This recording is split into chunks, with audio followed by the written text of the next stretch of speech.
লিল্লাহি তাকবীর, লিল্লাহি তাকবীর। যশোরের স্মার্ট ছেলেরা, এই যে আমি যাদেরকে দেখতে পাচ্ছি, all are the Gen Z of Jessore. যারা জেন জি, ওরা স্মার্ট, ওরা ইশারা ইঙ্গিতে কাজ করে। এই যে পুরো গদি উল্টায় দিছে, ঠিক কিনা? 24-এর ছাত্র নাগরিক অভ্যুত্থান আমাদের দেখিয়ে দিচ্ছে কিভাবে চোখের ইশারায় গদি উল্টে দিতে হয়। তো এই জেনজিদের নিয়ে বসেছে, ওরা তো স্মার্ট, ওরা ডিস্টার্ব করবে না। মেহরবানি করে আমার সাথে কানেক্ট করো, 1 to 1, brain to brain, eye to eye contact করো আমার সাথে, তাকাও। কষ্ট হলো আমার দিকে তাকাও, আওয়াজ করা যাবে না, আমার দিকে তাকাও। প্রিয় ভাইয়েরা, হিউম্যান রিসোর্স ডেভেলপমেন্টের ব্যাপারে কিছু কথা বলবো। এই যে আমাদের বিশাল জনসংখ্যা, এই জনসংখ্যাকে কি করে জনসম্পদে রূপান্তরিত করা যায় এ ব্যাপারে কথা বলবো। আমি সূরাতু বনী ইসরাইলের 70 নম্বর আয়াত তেলাওয়াত করেছি। এই আয়াতের আলোকে কিছু কথা আমি আপনাদের সামনে বলবো। আল্লাহ তাআলা ইরশাদ করছেন, ওয়ালাকাদ কাররামনা বনী আদম ওয়া হামালনাহুম ফিল বাররি ওয়াল বাহরি ওয়া রাযাকনাহুম মিনাত তাইয়্যিবাত ওয়া ফাদ্দালনাহুম আলা কাসীরিম মিম্মান খালাকনা তাফদীলা। পড়েন আল্লাহু আকবার। রব্বুল আলামিন বলেন, ওয়ালাকাদ কাররামনা বনী আদম, আমি বনী আদমকে সম্মানিত করেছি, বনী আদমকে মর্যাদা দিয়েছি। ওয়া হামালনাহুম ফিল বাররি ওয়াল বাহর, বনী আদমকে জলে স্থলে, স্থলে এবং সমুদ্রে চলাচলের বাহন দিয়েছি। ওয়া রাযাকনাহুম মিনাত তাইয়্যিবাত, তাদেরকে পবিত্র রিজিকের বন্দোবস্ত করেছি। ওয়া ফাদ্দালনাহুম আলা কাসীরিম মিম্মান খালাকনা তাফদীলা, আর আমি আল্লাহ যাদেরকে সৃষ্টি করেছি তাদের মধ্য থেকে বনী আদমকে আমি শ্রেষ্ঠ বানিয়েছি। আমরা শ্রেষ্ঠ, আমরা আশরাফুল মাখলুকাত। আমরা কি? এই যে এমনি চিল্লাচিল্লি করে, জিজ্ঞেস করলে বলে না। আমরা আশরাফুল মাখলুকাত। আমরা কি? শ্রেষ্ঠ, সবার চেয়ে সেরা। আমাদের মতো করে আল্লাহ কাউকে বানায় নাই। 2 পায়ে ভর করে, শির দ্বারা এরকম স্ট্যান্ড রেখে মাথা উঁচু করে দাঁড়াতে পারে এরকম কোন প্রাণী পৃথিবীতে আছে? এজন্য আল্লাহ বলেন, ওয়ালাকাদ কাররামনা বনী আদম, আমি বনী আদমকে সম্মানিত করেছি, তাদেরকে আমি মর্যাদা দিয়েছি। তাদেরকে আমি যত মর্যাদা দিয়েছি আমার কোন সৃষ্টিকে এত মর্যাদা দেই নাই। পড়েন সুবহানাল্লাহ। I have dignified the status of the sons of Adam. আদমের সব সন্তানের মর্যাদা আমি বাড়িয়েছি। আল্লাহ এখানে বলেননি ওয়ালাকাদ কাররামনাল মুমিনিন, আমি মুমিনের মর্যাদা বাড়িয়েছি, বলেছেন? আল্লাহ এখানে বলেন নাই ওয়ালাকাদ কাররামনাল মুসলিমিন, আমি মুসলিমের মর্যাদা বাড়িয়েছি। আল্লাহ বলেছেন ওয়ালাকাদ কাররামনা বনী আদম, আমি বনী আদমের সম্মান বাড়িয়েছি। হোক সে মুমিন কিংবা কাফের, মুসলিম কিংবা মুশরিক, আস্তিক কিংবা নাস্তিক, আরব কিংবা অনারব, যেই হোক না কেন, আদম সন্তান সবগুলার মর্যাদা বাড়ায় দিয়েছে কে? সবার মর্যাদা আল্লাহ বাড়িয়েছে। মানুষ হিসেবে মর্যাদা। বিশ্বনবী সাল্লাল্লাহু আলাইহি ওয়াসাল্লাম ইহুদির লাশ দেখে দাঁড়িয়ে গেলেন। কার লাশ? আমার যশোরের ভাইয়েরা আওয়াজ করে বলুন, কার লাশ? ইহুদির লাশ দেখে দাঁড়ায় গেলেন। সাহাবারা বললেন, ইয়া রাসূলুল্লাহ, আপনি দাঁড়ালেন যে, এটা তো ইহুদির লাশ। বিশ্বনবী বললেন, আওয়ালাইসাত নাফসান, এটা কি মানুষ নয়? এটা হোক ইহুদি হোক খ্রিস্টান, এটা তো মানুষ। আমি মানুষ দেখে দাঁড়িয়েছি। আই স্যালিউট দ্য হিউম্যানিটি, আমি মানবতাকে সম্মান করেছি। পড়েন সুবহানাল্লাহ। তাহলে এই জমিনে মানুষের মর্যাদা বেশি, হোক আস্তিক হোক নাস্তিক, হোক মুমিন কিংবা কাফের। আদমের সন্তান হলে, মানুষ হলেই তার মর্যাদা বাড়িয়েছে কে? আমার কলিজার টুকরা যশোরের ভাইয়েরা, মানুষের মর্যাদা আল্লাহ এত বাড়িয়েছেন, মানুষ জীবিত থাকলেও যেমনি মর্যাদাবান, মরে গেলেও মর্যাদাবান। সুবহানাল্লাহ পড়েন। মানুষ মরে গেলে এই ডেড বডিটা কি হয়? পচে যায়, গলে যায়, মাটির সাথে মিশে যায়। তাই বলে আপনি ডেড বডির সাথে যাচ্ছে তাই করতে পারবেন না। পারবেন? কেউ যদি অন্যায় করে, তাকে যদি আপনি শাস্তির আওতায় আনেন, যা মনে চায় করতে পারবেন না। তারা আগুন দিয়ে পোড়াতে পারবেন না, নাক কাটতে পারবেন না, কান কাটতে পারবেন না, অঙ্গ বিকৃতি করতে পারবেন না। কারণ মানব জাতির মর্যাদা স্বয়ং দিয়েছে কে? ডেড বডি পচে যাবে, গলে যাবে, তারপরে ইসলাম বলে না, খবরদার, এই মরা লাশটারও একটা মর্যাদা আছে না নাই? ইসলাম বলে এই লাশটা গলে যাবে, পচে যাবে, কিন্তু এটার অমর্যাদা করো না। কর্পূর দিয়ে, খেজুর পাতা দিয়ে এটাকে ওয়ার্ম ওয়াটার দিয়ে, গরম পানি দিয়ে ধৌত করো। সাদা শুভ্র ধবধবে কাপড় দিয়ে লাশটাকে তুমি কাভার করো। তারপরে খাটিয়ার মধ্যে লাশটাকে রেখে বিশাল একটা প্রোগ্রাম করো, একটা ফিউনারাল প্রোগ্রাম করো। ওই প্রোগ্রামের ডানে বায়ে পেছনে লাশটারে রাখলে হবে না, প্রোগ্রামের একেবারে সামনটাতে তুমি লাশটাকে রাখো। সুবহানাল্লাহ। একটা ফিউনারাল প্রোগ্রাম করতে হবে, তাকে শেষ বিদায় জানাতে হবে, যেটাকে আমরা জানাজা বলি। কি বলি? জানাজা মানে মাইয়েতের জন্য দোয়া, তার জন্য দোয়া করা হয়, তাকে একটা সিস্টেমেটিক অর্ডারে কবরে রাখা হয়, সুন্দরভাবে সেটাকে কবরস্থ করা হয়, মাটি দেয়া হয়, পানি দেয়া হয়। তার মানে মরে গেল মানুষের সম্মান বাড়ায় দিয়েছে কে? এজন্য আল্লাহ বললেন ওয়ালাকাদ কাররামনা বানি আদম, বনি আদমের সম্মান মর্যাদা আমি আল্লাহ বাড়িয়ে দিয়েছি। মানুষের সম্মানে তুমি কখনো আঘাত করো না, ঠিক কিনা? তাহলে ভাই, প্রথম মেসেজ হচ্ছে, the first and foremost message tonight to the people of জাসর। আল্লাহ বলেন, I have dignified the status of son of Adam. আমি বনি আদম সবার মর্যাদা বাড়িয়ে দিয়েছি, হোক আস্তিক নাস্তিক, হোক কাফের কিংবা মুশরিক, তার মর্যাদা বাড়াই দিছে কে? যখন বন্যা হয়, আমরা ত্রাণ নিয়ে যাই, আমরা শুধু মুসলমানদেরকে ত্রাণ দেই নাকি? হ্যাঁ, আমরা মুসলমানকেও দেই, অমুসলমানকেও দেই, হিন্দুকেও দেই, বৌদ্ধকেও দেই। যেখানেই মানবতা বিপন্ন, সেখানে ইসলামের হেল্পিং হ্যান্ড আছে না নাই? সুবহানাল্লাহ। কি দিন আমরা পেয়েছি, কি বিধান আমরা পেয়েছি। ওয়ালাকাদ কাররামনা বানি আদম, আমি বনি আদমকে সম্মানিত করেছি। এরপর আল্লাহ বললেন, ওয়া হামালনাহুম ফিল বাররি ওয়াল বাহর, মানুষকে স্থলে এবং সমুদ্রে চলাচলের বাহন আমি দিয়েছি। স্থলে কিভাবে চলবে, জলে কিভাবে চলবে, এই বাহনের ব্যবস্থা করেছে কে? এই জেনজি, এই স্যামড়া, ইরাম করতেছো কিসের জন্য? হ্যাঁ, ইরাম করলে চলবি? হ্যাঁ, বস বস বস বস। আওয়াজ করতেছো কেন? দিবা না, কথা বলতে দিবা না আমাকে? তো এইটা বুঝি তোমাদের ভালোবাসার নমুনা? তোমাদের ভালোবাসার কারণে যদি আমি কোথাও দাঁড়াতেই না পারি, কোথাও বসতে না পারি, কোথাও দুটা কথা বলতে না পারি, এই ভালোবাসা দিয়ে কি হবে আমার? বরং ঘামতে ঘামতে ঘর্মাক্ত হব, রক্তাক্ত হব। কিন্তু সেন্ট্রাল থেকে, সেন্ট্রালি যে ইনস্ট্রাকশন আসবে, সেই ইনস্ট্রাকশনের এক চুল আমরা ডানে বায়ে যাব না। এইটা গণজাগরণের জন্য এইটা দরকার, ইসলামী বিপ্লবের জন্য এইটা দরকার। তো আধা ঘন্টা ধরে যদি তোমাদেরকে থামানোই না যায়, এই লস্কর দিয়ে আমি কি করব? আল্লাহর ওয়াস্তে নো নো নো স্লোগান, চুপচাপ একেবারে আমার দিকে তাকাও। আল্লাহ বললেন, ওয়া হামালনাহুম ফিল বাররি ওয়াল বাহর, জলে স্থলে আমি চলাচলের যানবাহনের ব্যবস্থা করেছি। আমরা স্থলে ঘোড়ার উপরে চড়ি, উটের উপরে চড়ি, গাড়ির উপরে চড়ি। এই যে গাড়ির ইঞ্জিন বানাইছি আমরা, এটার মেধা দিয়েছে কে? আবার সাগরের মধ্যে আমরা নৌযান, জলযান, বড় বড় জাহাজ দিয়ে এক মহাদেশ থেকে আরেক মহাদেশ যাই, এক দেশ থেকে মালামালগুলো আরেক দেশে পাঠাই। সাগরের ভেতরে নৌকাগুলোরে ধরে রাখলো কে?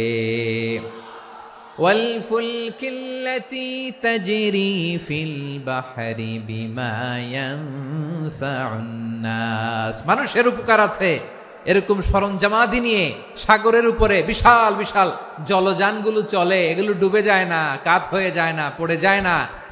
এগুলোকে স্থিতিস্থাপকতাকে ঠিক করে রাখলো কে? আপনারা জাহাজ দেখেছেন? জাহাজ, হ্যাঁ, বাড়ি চট্টগ্রাম হইলে দেখতে পারতেন। দেখছেন? বিশাল বিশাল জাহাজ, বিশাল জাহাজ মালামাল নিয়ে এক মহাদেশ থেকে আরেক মহাদেশে যায়। গত মাসে আমার জাপান সফর ছিল। এই যে বাংলাদেশে যে গাড়িগুলো চালান, বেশিরভাগ গাড়ি আসে কিন্তু জাপান থেকে। হাজার হাজার গাড়ি একটা জাহাজ বহন করতে পারে, হাজার হাজার গাড়ি। এটার সাগরের মধ্যে ভাসাইলো কে? সবাই বলুন, ভাসালো কে? হাজার হাজার গাড়ি নিয়ে জাপানিজ গাড়িগুলো আমাদের চট্টগ্রামের এয়ারপোর্টের বন্দরে ভিড়ে। যুক্তরাষ্ট্রে আমি দেখেছি বিশাল বিশাল জাহাজ। আপনারা টাইটানিক জাহাজের নাম শুনেছেন? টাইটানিকেরও 8 গুণ 10 গুণ বড়। সুবহানাল্লাহ কইবেন না? টাইটানিক জাহাজের 8 গুণ 10 গুণ বড় একটা জাহাজ আছে, আইকন অফ দ্য সি, আমি দেখে এসেছি। রয়্যাল ক্যারিবিয়ান দেখে এসেছি। সাগরের সামনে জেটিতে যখন দাঁড়ালাম, জাহাজটা যখন যায়, আমার মনে হচ্ছে একটা শহর, গোটা শহর, the entire city is floating on the water. পুরো একটা শহর মনে হয় পানির উপর দিয়ে ভেসে যাচ্ছে। পড়েন সুবহানাল্লাহ। এই যে আইকন অফ দ্য সি, এই ক্রুজ, এই জাহাজটা, এটার ভেতরে স্টেডিয়াম আছে। কিসের ভিতরে স্টেডিয়াম?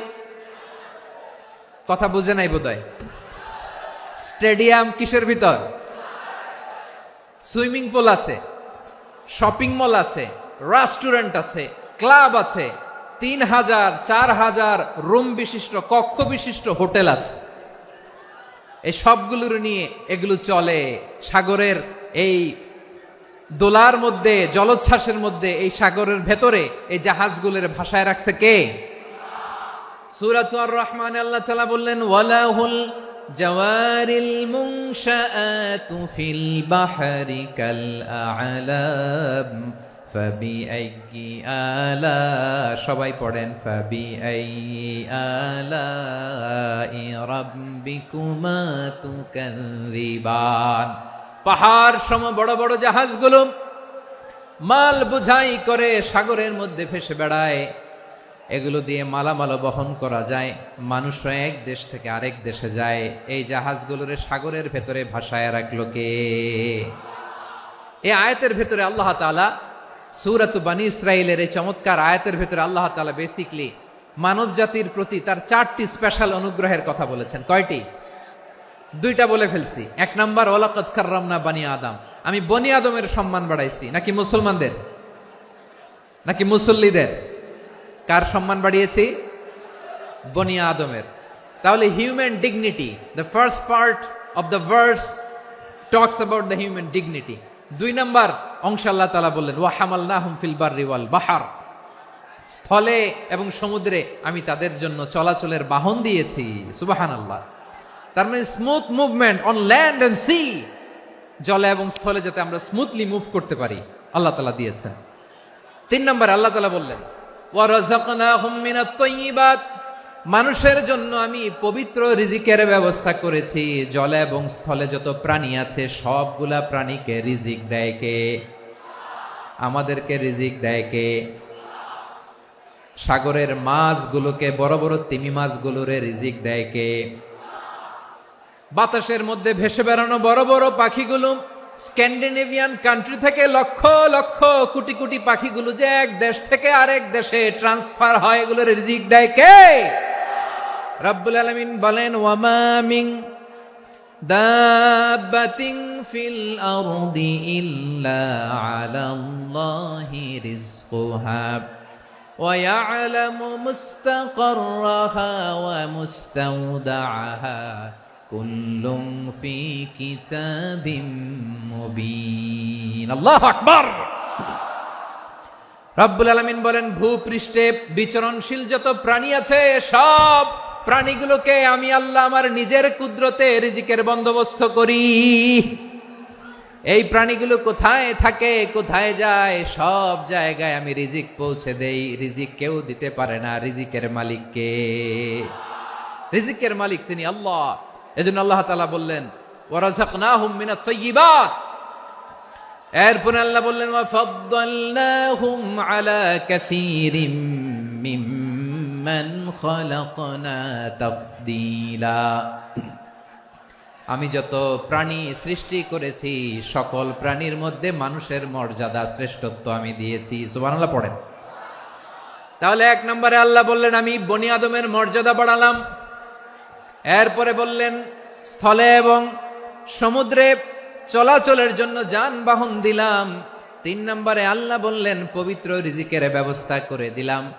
এরপরে আল্লাহ বললেন, যত প্রাণী আছে, সৃষ্টি আছে, সবগুলার উপরে আমি মানুষকে শ্রেষ্ঠত্ব দিলাম। সুবহানাল্লাহ। তাহলে সবচেয়ে বেশি শ্রেষ্ঠত্ব মানুষের। কার? মানুষের। শুধু তাই নয় প্রিয় ভাইরা, আকাশ এবং জমিনে যা কিছু আছে সবকিছু মানুষের জন্য, মানুষের কল্যাণে, মানুষের প্রয়োজনে, মানুষের বশীভূত করে সৃষ্টি করেছেন কে? রব্বুল আলামিন বলেন, হুয়াল্লাযী খালাকা লাকুম মা ফিল আরদি জামিআ। এই জমিনের মধ্যে যা কিছু আমি আল্লাহ সৃষ্টি করেছি সব কিছু আমি মানুষের জন্য সৃষ্টি করেছি। পড়েন সুবহানাল্লাহ।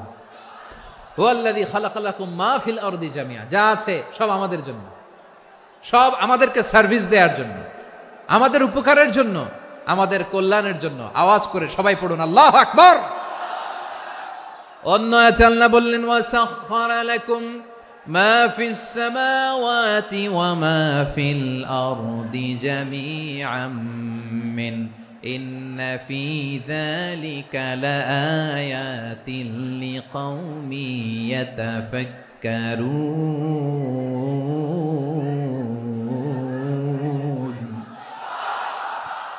প্রথমে আয়াতে আল্লাহ বললেন, জমিনে যা আছে সব তোমাদের কল্যাণে আমি সৃষ্টি করলাম। এরপরে আল্লাহ বললেন, আকাশেও যা আছে সব তোমাদের জন্য সৃষ্টি করলাম, তোমাদের অনুগত বানায় দিলাম। পড়েন সুবহানাল্লাহ।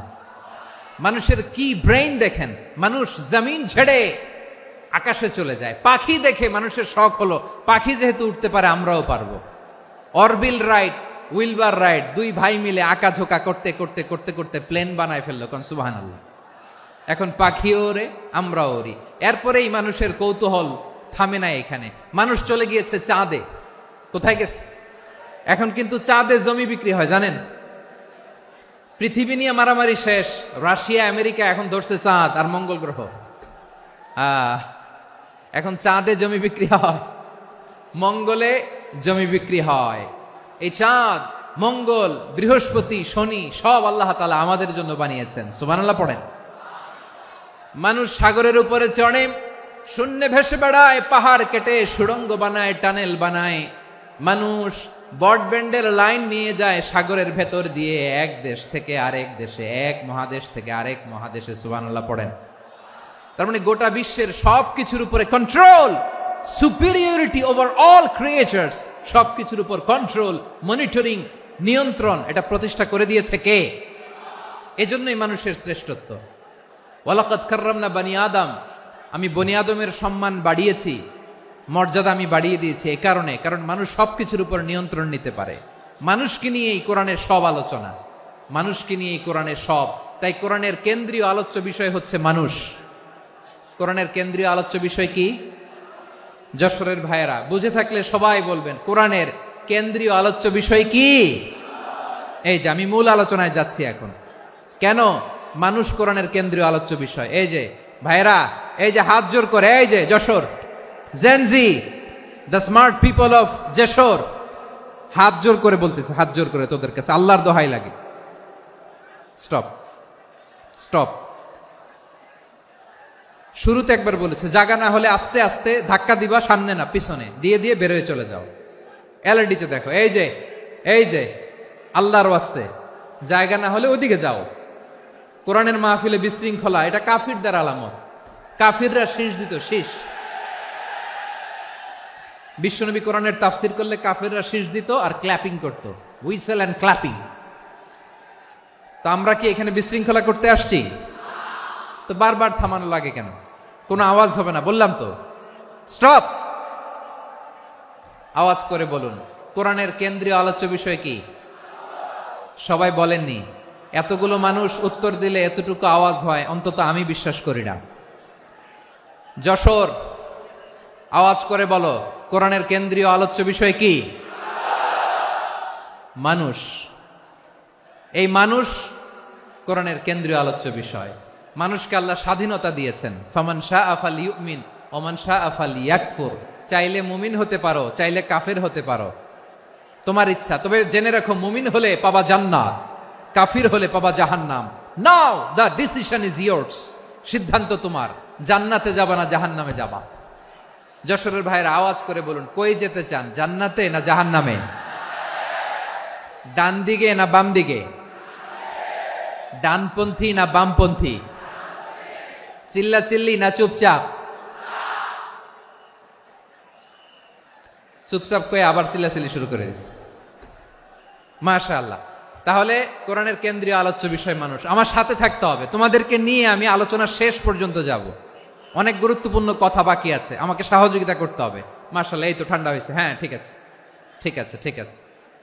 মানুষকে আল্লাহ এত স্বাধীনতা দিয়েছেন, মানুষ চাইলে অনেক ভালো হইতে পারে। ভালোর রাস্তাও খোলা, খারাপ হওয়ার রাস্তাও খোলা।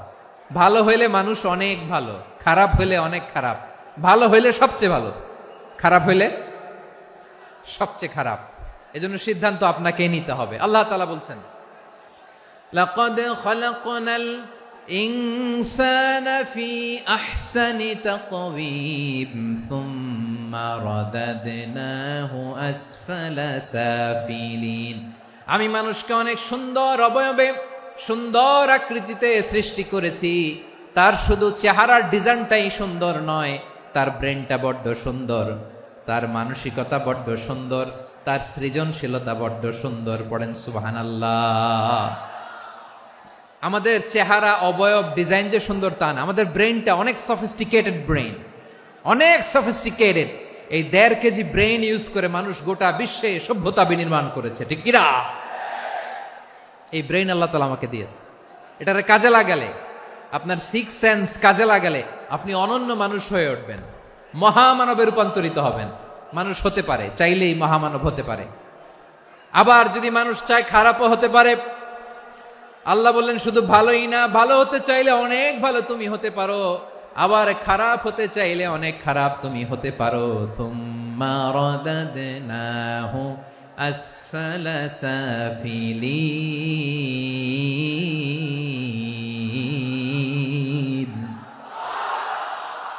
খারাপ হলে একেবারে খারাপ হতে পারো, নিকৃষ্ট হলে একেবারে নিকৃষ্ট হতে পারো, ভালো হলেও ভালো হতে পারো। কোন সুবহানাল্লাহ। এবার আওয়াজ করে বলুন, ভালো হতে চাই না খারাপ? শ্রেষ্ঠ না নিকৃষ্ট? মানুষ ভালো হলে মানুষ ফেরেশতার চেয়েও ভালো, মানুষ খারাপ হলে সে পশুর চেয়েও খারাপ। কথা ঠিক কিনা বলেন? ভালো হলে ফেরেশতার চেয়েও ভালো, খারাপ হলে পশুর চেয়েও নিকৃষ্ট। তার মানে শ্রেষ্ঠত্বে মানুষ, শ্রেষ্ঠত্বে ফেরেশতাকে হার মানায়, আর অধপতনে শ্রেষ্ঠত্বে ফেরেশতাকে ছাড়িয়ে যায়, আর অধপতনে পশুকেও হার মানায়। আই রিপিট, আমি আবারও বলছি, মানুষ শ্রেষ্ঠত্বে ফেরেশতাকে ছাড়িয়ে যায়, আর অধপতনে সে পশুকেও হার মানায়। আওয়াজ করে বলতে হবে ঠিক কিনা? এটার প্রমাণ কি? মানুষ শ্রেষ্ঠ হইলে যে ফেরেশতার চেয়েও সেরা, তার প্রমাণ কি? আল্লাহ তাআলা বলছেন, ওয়া ইয কুলনা লিল মালাইকাতি ইসজুদু লি আদম ফাসাজাদু ইল্লা ইবলিস আবা ওয়াস্তাকবারা ওয়া কানা মিনাল কাফিরিন। আল্লাহ বলেন, স্মরণ করো সে সময়ের কথা যখন আমি ফেরেশতাদেরকে বললাম, ও ফেরেশতারা আদমকে সেজদা দাও। সব ফেরেশতারা সম্মান সূচক সেজদা আদমকে দিল। তারা আদমের জন্য সেজদায় লুটিয়ে পড়লো, একজন ছাড়া, তার নাম ইবলিস। আওয়াজ করে বলেন, তার নাম কি? সে অহংকার প্রদর্শন করলো, সে কাফের হয়ে গেল। বাকি সব ফেরেশতারা সেজদা দিল। সুবহানাল্লাহ। আবার আদম আলাইহিস সালামকে আল্লাহ জিজ্ঞেস করলেন, সব বলে দিল উত্তর, কিন্তু ফেরেশতাদেরকে একই প্রশ্ন জিজ্ঞেস করলেন, তারা উত্তর করতে পারে নাই। তার মানে এর মধ্য দিয়ে প্রমাণিত হয়, মানুষ ভালো হলে ফেরেশতার চেয়েও ভালো, ফেরেশতার চেয়েও মানুষের মর্যাদা বাড়িয়ে দিয়েছে কে? সব নূরের ফেরেশতা যখন মাটির আদমকে সেজদা দেয়, এটা প্রমাণ করে ফেরেশতার চেয়েও মানুষের মর্যাদা বাড়িয়ে দিয়েছে কে? তুমি মাটির আদমকে প্রথম সৃষ্টি করিয়া ঘোষণা করিয়া দিলে শ্রেষ্ঠ বলিয়া, তাই তো নূরের ফেরেশতা করে আদমকে সেজদা। ঠিক কিনা বলেন? তাই তো নূরের ফেরেশতা করে আদমকে সেজদা। সবার চেয়ে সম্মান দিলে মাটির আদমকে। আল্লাহু আল্লাহু তুমি জাল্লে জালালুহু, শেষ করা তো যায় না গে তোমার গুণগান। পড়েন না? পড়েন। আল্লাহু আল্লাহু তুমি জাল্লে জালালুহু, শেষ করা তো যায় না গে তোমার গুণগান। আল্লাহু আল্লাহু। আল্লাহু আকবার। আদমের মর্যাদা বেশি, মানুষের মর্যাদা বেশি। মানুষ শ্রেষ্ঠ তার প্রমাণ, নূরের ফেরেশতা মাটির আদমকে সেজদা করে আওয়াজ করে বলেন ঠিক কিনা। তাহলে মানুষ ভালো হলে ফেরেশতার চেয়ে ভালো। আবার মানুষ যদি খারাপ হয় সে পশুর চেয়েও খারাপ। অধপতনে পশুত্বকে হার মানায়। তার প্রমাণ কি? তার প্রমাণ হচ্ছে যশোরের ভাইরা দেখবেন পত্রিকায় নিউজ পেপারে মাঝে মাঝে এরকম দেখা যায়, এক মানুষ আরেক মানুষকে হত্যা করে 20 টুকরা করে বস্তার ভিতরে ভরেছে। আপনারা এই নিউজ পড়েন নাই না? দেখেন নাই? দেখছেন? মানুষ মানুষকে হত্যা করে কয় টুকরা? জোরে বলেন। এখানেই ক্ষান্ত হয় না, আবার কোথায় ভরছে? বস্তার ভেতরে। আচ্ছা, বুঝে থাকলে আওয়াজ করে বলেন, কোনদিন শুনছেন একটা হাতি আর একটা হাতিকে হত্যা করে 20 টুকরা করছে, এরপরে বস্তার ভিতরে ভরছে? হয়েছে? তাহলে দেখেন, মানুষ যদি খারাপ হয় সে পশুকেও হার মানায়। চিল্লায় বলো ঠিক কিনা। এমনও দুশ্চরিত্র মানুষ আছে যার নজর থেকে 6 মাসের ছোট্ট মেয়ে থেকে শুরু করে 80 বছরের বৃদ্ধারাও নিরাপদ নয়। পশুকেও হার মানে। মানুষের ঘর জ্বালিয়ে পুড়ে মেসাকার করে দেয়, জনপদের পর জনপদ জ্বালায় দেয়। এরকম আছে না নাই? তাহলে আমরা বুঝলাম মানুষ ভালো হলে অনেক ভালো, খারাপ হলে অনেক খারাপ। ও আমার কলিজার টুকরা যশোরের ভাইয়েরা, আসুন না 3 দিন ব্যাপী এই তাফসিরুল কোরআনের ঐতিহাসিক প্রোগ্রাম থেকে আমরা সিদ্ধান্ত নেই, আমরা ভালো মানুষ হব নাকি খারাপ মানুষ হব। কলিজা থেকে, প্রাণ থেকে আওয়াজ করে সবাই বলুন, ভালো মানুষ নাকি খারাপ মানুষ? ভালো মানুষ হইতে হবে। ভালো মানুষ যারা জগৎটাকে এনলাইটেন করবে, যারা সত্যের বীর সেনানী হয়ে দাঁড়াবে, যারা সত্যের পক্ষে কথা বলবে, যারা জালিমের মসনদকে ভেঙে খান খান করে দেবে। এরকম হওয়ার দরকার আছে না নাই? এরকম ভালো মানুষ আমরা হতে চাই কি চাই না?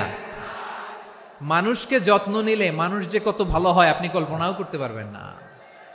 এই যে আপনাদের যশোরে যে ভালো ছেলেগুলো আছে, যে ভালো তরুণগুলো আছে, যে যুবকগুলো আছে, যে ভালো আলেমরা আছে, ভালো নেতারা আছে, সবাই যদি তাদের মতো হতো, পুরো যশোরটা একটা জান্নাতের টুকরা হয়ে যেত। আওয়াজ করে বলেন ঠিক কিনা। মানুষকে নার্চারিং করলে, মানুষকে পলিশ করলে, মানুষকে গ্রুমিং করলে, মানুষকে সঠিক তারবিয়া দিলে মানুষ অনন্য হয়ে ওঠে।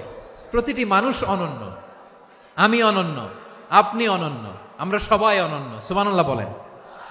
মানুষকে আল্লাহ তাআলা দিয়েছেন অসীম ক্ষমতা। সুবহানাল্লাহ। একটা মানুষ পারে না এমন কিছু নাই। বিশ্বাস করতে হবে, মানুষ যা কল্পনা করতে পারে ওইটা মানুষ করে দেখাতে পারে। যশোরের ভাইয়ের, আই রিপিট, আমি আবারও বলছি, এই চিল্লাচিল্লি করলে আমার এই গুরুত্বপূর্ণ কথা তোমরা মিস করবা। কপাল পড়া হয়েও না, আওয়াজ করে কপাল পড়া হবে না। আমার দিকে তাকাও। মানুষ যা কল্পনা করতে পারে সেটা মানুষ করে দেখাতে পারে। তুমি তোমার কল্পনার রাজ্যকে সাজাও, তোমাকে হারাতে পারে এমন কোন শক্তি আল্লাহর জমিনে নাই। তোমার কি শক্তি, কি সম্ভাবনা তুমি জানোই না মিয়া। তুমি এদিকে তাকাও কেন? তোমার রাস্তা তো ওই দূরে। তুমি কোথায় যাবে, আল্লাহ তোমার টেনে কোথায় নিয়ে যাবে তুমি কিছুই জানো না। Plan big, dream big. কল্পনার শক্তিকে বড় করো। মানুষ যা কল্পনা করতে পারে মানুষ তা করে দেখাতে পারে। মানুষের কাছে অসাধ্য কিছু নাই মৃত্যু ছাড়া, এক্সেপ্ট ডেথ। মৃত্যু ছাড়া মানুষ সবকিছুকে জয় করতে পারে। মৃত্যু ছাড়া যে কোনো অসাধ্যকে সাধন করার ক্ষমতা মানুষকে দিয়ে দিয়েছে কে? হারার জন্য তোমার জন্মই হয় নাই, তোমার জন্ম হয়েছে জিতার জন্য, বিজয়ের জন্য তোমার জন্ম। মানুষের শুরুটাই হয় বিজয় দিয়ে। যশোর, আওয়াজ করে বলো, মানুষের শুরু হয় কি দিয়ে? আমরা যখন আমার পিতার পৃষ্ঠদেশে ছিলাম, পিতার পৃষ্ঠদেশ থেকে শুক্রাণু যখন মায়ের গর্ভদেশে যেয়ে পড়ে, কতটা শুক্রাণু ভ্রমণ শুরু করে জানো? 20 কোটি শুক্রাণু। একবার সিমেন আউট হলে সেখানে 20 কোটি শুক্রাণু থাকে, ভ্রমণ শুরু করে। ওই 20 কোটি শুক্রাণুর মধ্য থেকে তুমি আমি আজকে এক বিকশিত শুক্রাণু মানব রূপে পৃথিবীতে এসেছি। সুবহানাল্লাহ। ওই 20 কোটি শুক্রাণুর প্রতিযোগিতায় সবাইরে পেছনে ফেলে সেদিন আমি সফল হয়েছিলাম, সেদিন আমি বিজয়ী হয়েছিলাম। সেদিন আমি এত ছোট ছিলাম, মাইক্রোস্কোপ দিয়েও আমার অস্তিত্ব টের পাওয়া যায় না। আমি এত তুচ্ছ ছিলাম, নগণ্য ছিলাম, আমার কান ছিল না, আমার চোখ ছিল না, আমার হাত ছিল না, আমার জন্য রিকমেন্ডেশন করার মতো মামু ছিল না, খালা ছিল না, কেউ ছিল না। তারপরেও ওই প্রতিযোগিতায়, ওই কম্পিটিশনে যখন আমারে কেউ হারাতে পারে নাই, আল্লাহর জমিনেও আমারে কেউ হারাতে পারে না। হারার জন্য তোমার জন্মই হয় নাই, তুমি আসছই জিতার জন্য। সুবহানাল্লাহ। বিশ্বনবী বলেন, আন্নাসু মাআদিন কামাআদিনি যাহাবি ওয়াল ফিদ্দা খিয়ারুহুম ফিল জাহিলিয়াতি খিয়ারুহুম ফিল ইসলাম। Peoples are like mines of gold and silver. সোনার খনি, রূপার খনি, এর চেয়েও বড় খনি হচ্ছে এই মানব সম্পদের খনি। আওয়াজ করে বলেন আল্লাহু আকবার। আল্লাহ তাআলা এই সম্পদ আমাদেরকে দিছে। বিশ্বনবী বলেন, মানুষ হচ্ছে খনির মতো। খিয়ারুহুম ফিল জাহিলিয়াতি খিয়ারুহুম ফিল ইসলাম। জাহিলি যুগে যারা সেরা, ইসলামেও তারা সেরা। ইদা ফাকুহু, যদি তারা বুঝবান হয় তাহলে তাদেরকে সেরা বানায় দিবে কে? তাহলে মানুষের চেয়ে সেরা কেউ হতে পারে? মানুষের চেয়ে অনন্য কেউ হতে পারে? মানুষকে কেউ হারাতে পারে? আওয়াজ করে বলো, তোমাকে কেউ হারাতে পারবে? এই সাহস জাগছে আজকের আলোচনা থেকে। আমি তুমি অনন্য, আমাকে তোমাকে হারায় দেওয়া এত সহজ না, ঠিক কিনা? একটা কথা জীবনের সাথে সেট করে নিতে হবে, আমি জিতি নয় শিখি, আমি কখনো হারি না। জীবনের সাথে সেট করে নাও, জেনজি অফ জেসর, আমি কখনো হারি না, আমি হয় জিতি নয় শিখি। চিল্লায় বলো ঠিক কিনা? আমি কখনো হারি না, আমার হারানো এত সোজা না। কি সাহস জাগছে? বুকে সাহস জাগছে? তাকবীর পড়ো, লিল্লাহে তাকবীর। তাহলে বিশ্বনবী বললেন, নাসু মাআদিন, মানুষ হচ্ছে খনি। এই ধাক্কা ধাক্কি আমি জানি এগুলো ভালোবাসার ধাক্কা ধাক্কি, এজন্য আমি সহ্য করে নেই। এগুলো যে ভালোবাসার ধাক্কা ধাক্কি এটা আমরা বুঝি। পৃথিবীর কোন আইন, সিকিউরিটি প্রটোকল দিয়ে এটারে মানানো যাবে না, কারণ এটা তো ভালোবাসা, লাভ। লাভ কোনো আইন কানুন দিয়ে বাধা যায় না, মানানো যায় না, ঠিক কিনা বলো?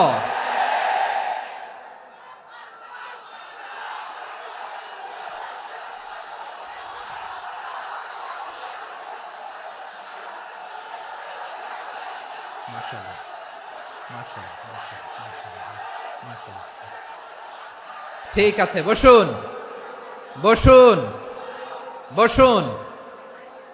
আল নাসু মাআদিন, মানুষ হচ্ছে খনি। এই খনির যত্ন নিতে হবে। আমার মা বাবা যারা এসেছেন, আপনার ছেলে মেয়ের যত্ন নেন। আপনার ছেলের মধ্যে যে কি পটেনশিয়াল আপনি জানেন না। আপনার এই ছোট্ট অবুজ ছেলেটাই আগামী দিনের শায়েখ আহমদুল্লাহ হবে। আপনার হেফজখানায় পড়া ওই ছোট্ট ছেলেটাই আগামী দিনের আল্লামা মামুনুল হক হবে। আপনার ওই ছেলেটা আমির হামজা হবে, আব্দুল হাই সাইফুল্লাহ হবে। এভাবে বড় বড় আলেম হবে, তারা যুগশ্রেষ্ঠ আলেম হবে। সেই একদিন এই বাংলাদেশের পার্লামেন্টে যে বক্তব্য দিয়ে যশোরের পক্ষে কথা বলবে। আপনি জানেন না, কাউকে ছোট করবেন না আপনি। ওর কনফিডেন্স আপনি কমাবেন না, আপনি কমাতে পারেন না। প্যান্ডেলে আমার যে মা বোনেরা আছেন, ছেলে মেয়েদেরকে কখনো ছোট করে কথা বলবেন না। ও যে কোথায় যাবে আপনি জানেন না। আপনি মা হয়ে তাকে সাহস দিবেন, তার কল্পনার জগৎটাকে সাজাতে তাকে উৎসাহিত করবেন, ঠিক কিনা বলেন? আর আমার প্যান্ডেলের আমার প্রিয় শ্রদ্ধাশীলা মায়েরা বোনেরা, আপনারা তো আরো দামি সম্পদ। বিশ্বনবী বলেন, আর দুনিয়া কুল্লুহা মাতা। আল্লাহ আল্লাহ আল্লাহ। বিশ্বনবীর কথার ওজন দেখেন, আর দুনিয়া কুল্লুহা মাতা ওয়া খায়রু মাতা'আদ দুনিয়া আল মারআতুস সালিহা। বিশ্বনবী বলেন, দুনিয়ায় যা দেখো সব আল্লাহর দেওয়া অ্যাসেট, মানে সম্পদ। আর এত অ্যাসেটের ভিড়ে সবচাইতে শ্রেষ্ঠ সম্পদ হচ্ছে নেককার নারী। সুবহানাল্লাহ। ভাইয়েরা বোনের সাথে খারাপ আচরণ করো না, সন্তান মায়ের সাথে খারাপ আচরণ করো না। আমাদের মায়েরা আমাদের asset, they are our priceless asset. কারণ এই মায়েদের পেটে এসেছে আল্লাহর ওলিরা, এই মায়েদের পেটে এসেছে খান জাহান আলী, এই মায়ের পেটে এসেছে শাহজালাল ইয়ামানি, এই মায়ের পেটে এসেছে আল্লাহর সব নবীরা। নাকি নবীরা আকাশ থেকে ধপ করে জমিনে নেমে আসছে? মায়ের পেটে আসছে। এই মায়ের পেটগুলো খনি। আমার সম্মানিতা মায়েরা, বোনেরা, নিজেকে ইসলাম দিয়ে সাজান, নিজেকে ইসলাম দিয়ে সাজান, নিজেকে পবিত্র রাখুন, নিজের আব্রু ইমান ইজ্জতের হেফাজত করুন, কোরআন পড়ুন, সুন্নাহ পড়ুন। আপনি জানেন না আপনার গর্ভে কে আসছে, কোন ক্ষণজন্মা পুরুষকে আল্লাহ তাআলা আপনার গর্ভে পাঠাবে আপনি জানেন না। মায়েরা, নিজেদেরকে পবিত্র রাখুন, ইসলাম চর্চা করুন, কোরআন চর্চা করুন, নৈতিকতা দিয়ে নিজেকে সাজান। যশোরের জেনজি, নিজেদেরকে প্রস্তুত রাখো আগামীর বাংলাদেশের জন্য। নৈতিকতা, মোরালিটি, ভ্যালিউজ দিয়ে নিজেকে সাজাও, ইসলাম দিয়ে নিজেকে সাজাও, কারণ আগামীর বাংলাদেশ ইসলামের বাংলাদেশ। বাংলাদেশের আসল পরিচয় ইসলাম। বাংলাদেশের আসল পরিচয় কি? সবাই বলে না। বাংলাদেশের আসল পরিচয় কি? এই ইসলাম নিয়ে আমরা সংসদ ভবন সাজাবো, রাজি আছি না নাই? শেকড় ভুলে যাওয়া যাবে না। আমরা ধাপে ধাপে শারিয়া আইনের দিকে যাব ইনশাআল্লাহ, কিন্তু জঙ্গিবাদ দিয়ে নয়, কট্টরপন্থা দিয়ে নয়।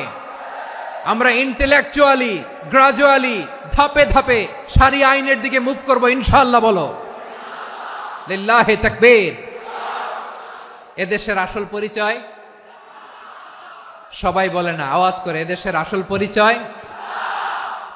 এদেশে আজান শুনে সূর্য ওঠে শহর গ্রামে, এদেশে আজান শুনে সূর্য ডুবে সন্ধ্যা নামে, এদেশে সকল কাজে সবাই বলে বিসমিল্লাহ, এদেশে ভালো কিছু দেখে শুনে হাসি মুখে সবাই বলে মাশা আল্লাহ, সুবহানাল্লাহ, সুবহানাল্লাহ, সুবহানাল্লাহ, সুবহানাল্লাহ, সুবহানাল্লাহ, সুবহানাল্লাহ, সুবহানাল্লাহ, সুবহানাল্লাহ।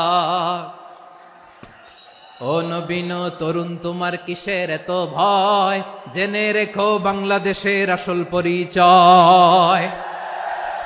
বাংলাদেশের আসল পরিচয় ইসলাম। আওয়াজ তুলে বলো, আসল পরিচয় কি? এদেশে পরস্পরে দেখা হলে দেয় সালাম, এদেশে আমজনতার হৃদয় জুড়ে পাক্কা আলাম, ঠিক কি না? এদেশে বিপদ এলে সর্বজনে সর্বক্ষণে দোয়া পড়ে ইন্না লিল্লাহ, সুবহানাল্লাহ, সুবহানাল্লাহ, সুবহানাল্লাহ, সুবহানাল্লাহ। এদেশে আজান শুনে সূর্য ওঠে শহর গ্রামে, এদেশে আজান শুনে সূর্য ডোবে সন্ধ্যা নামে, এদেশে সকল কাজে সবাই বলে বিসমিল্লাহ, এদেশে ভালো কিছু দেখে শুনে হাসি মুখে সবাই বলে মাশা আল্লাহ, সুবহানাল্লাহ। আওয়াজ করে সুবহানাল্লাহ, সুবহানাল্লাহ, সুবহানাল্লাহ, সুবহানাল্লাহ। সবাই একসাথে সুবহানাল্লাহ, সুবহানাল্লাহ, সুবহানাল্লাহ, সুবহানাল্লাহ। এদেশের আসল পরিচয় কি? আওয়াজ করে বলতে ভয় লাগে। এদেশের আসল পরিচয় কি? ইসলাম দিয়ে আমাদের সংসদ ভবন চলুক, আমরা চাই কি চাই না? বঙ্গভবনে লা ইলাহা ইল্লাল্লাহর পতাকা উড়ুক, আমরা চাই কি চাই না? প্রতিটি জেলা অফিসে, ডিসি অফিসে লা ইলাহার পতাকা ঝুলুক, আমরা চাই কি চাই না? কারা কারা চাই হাত তুলে আল্লাহরে দেখায়।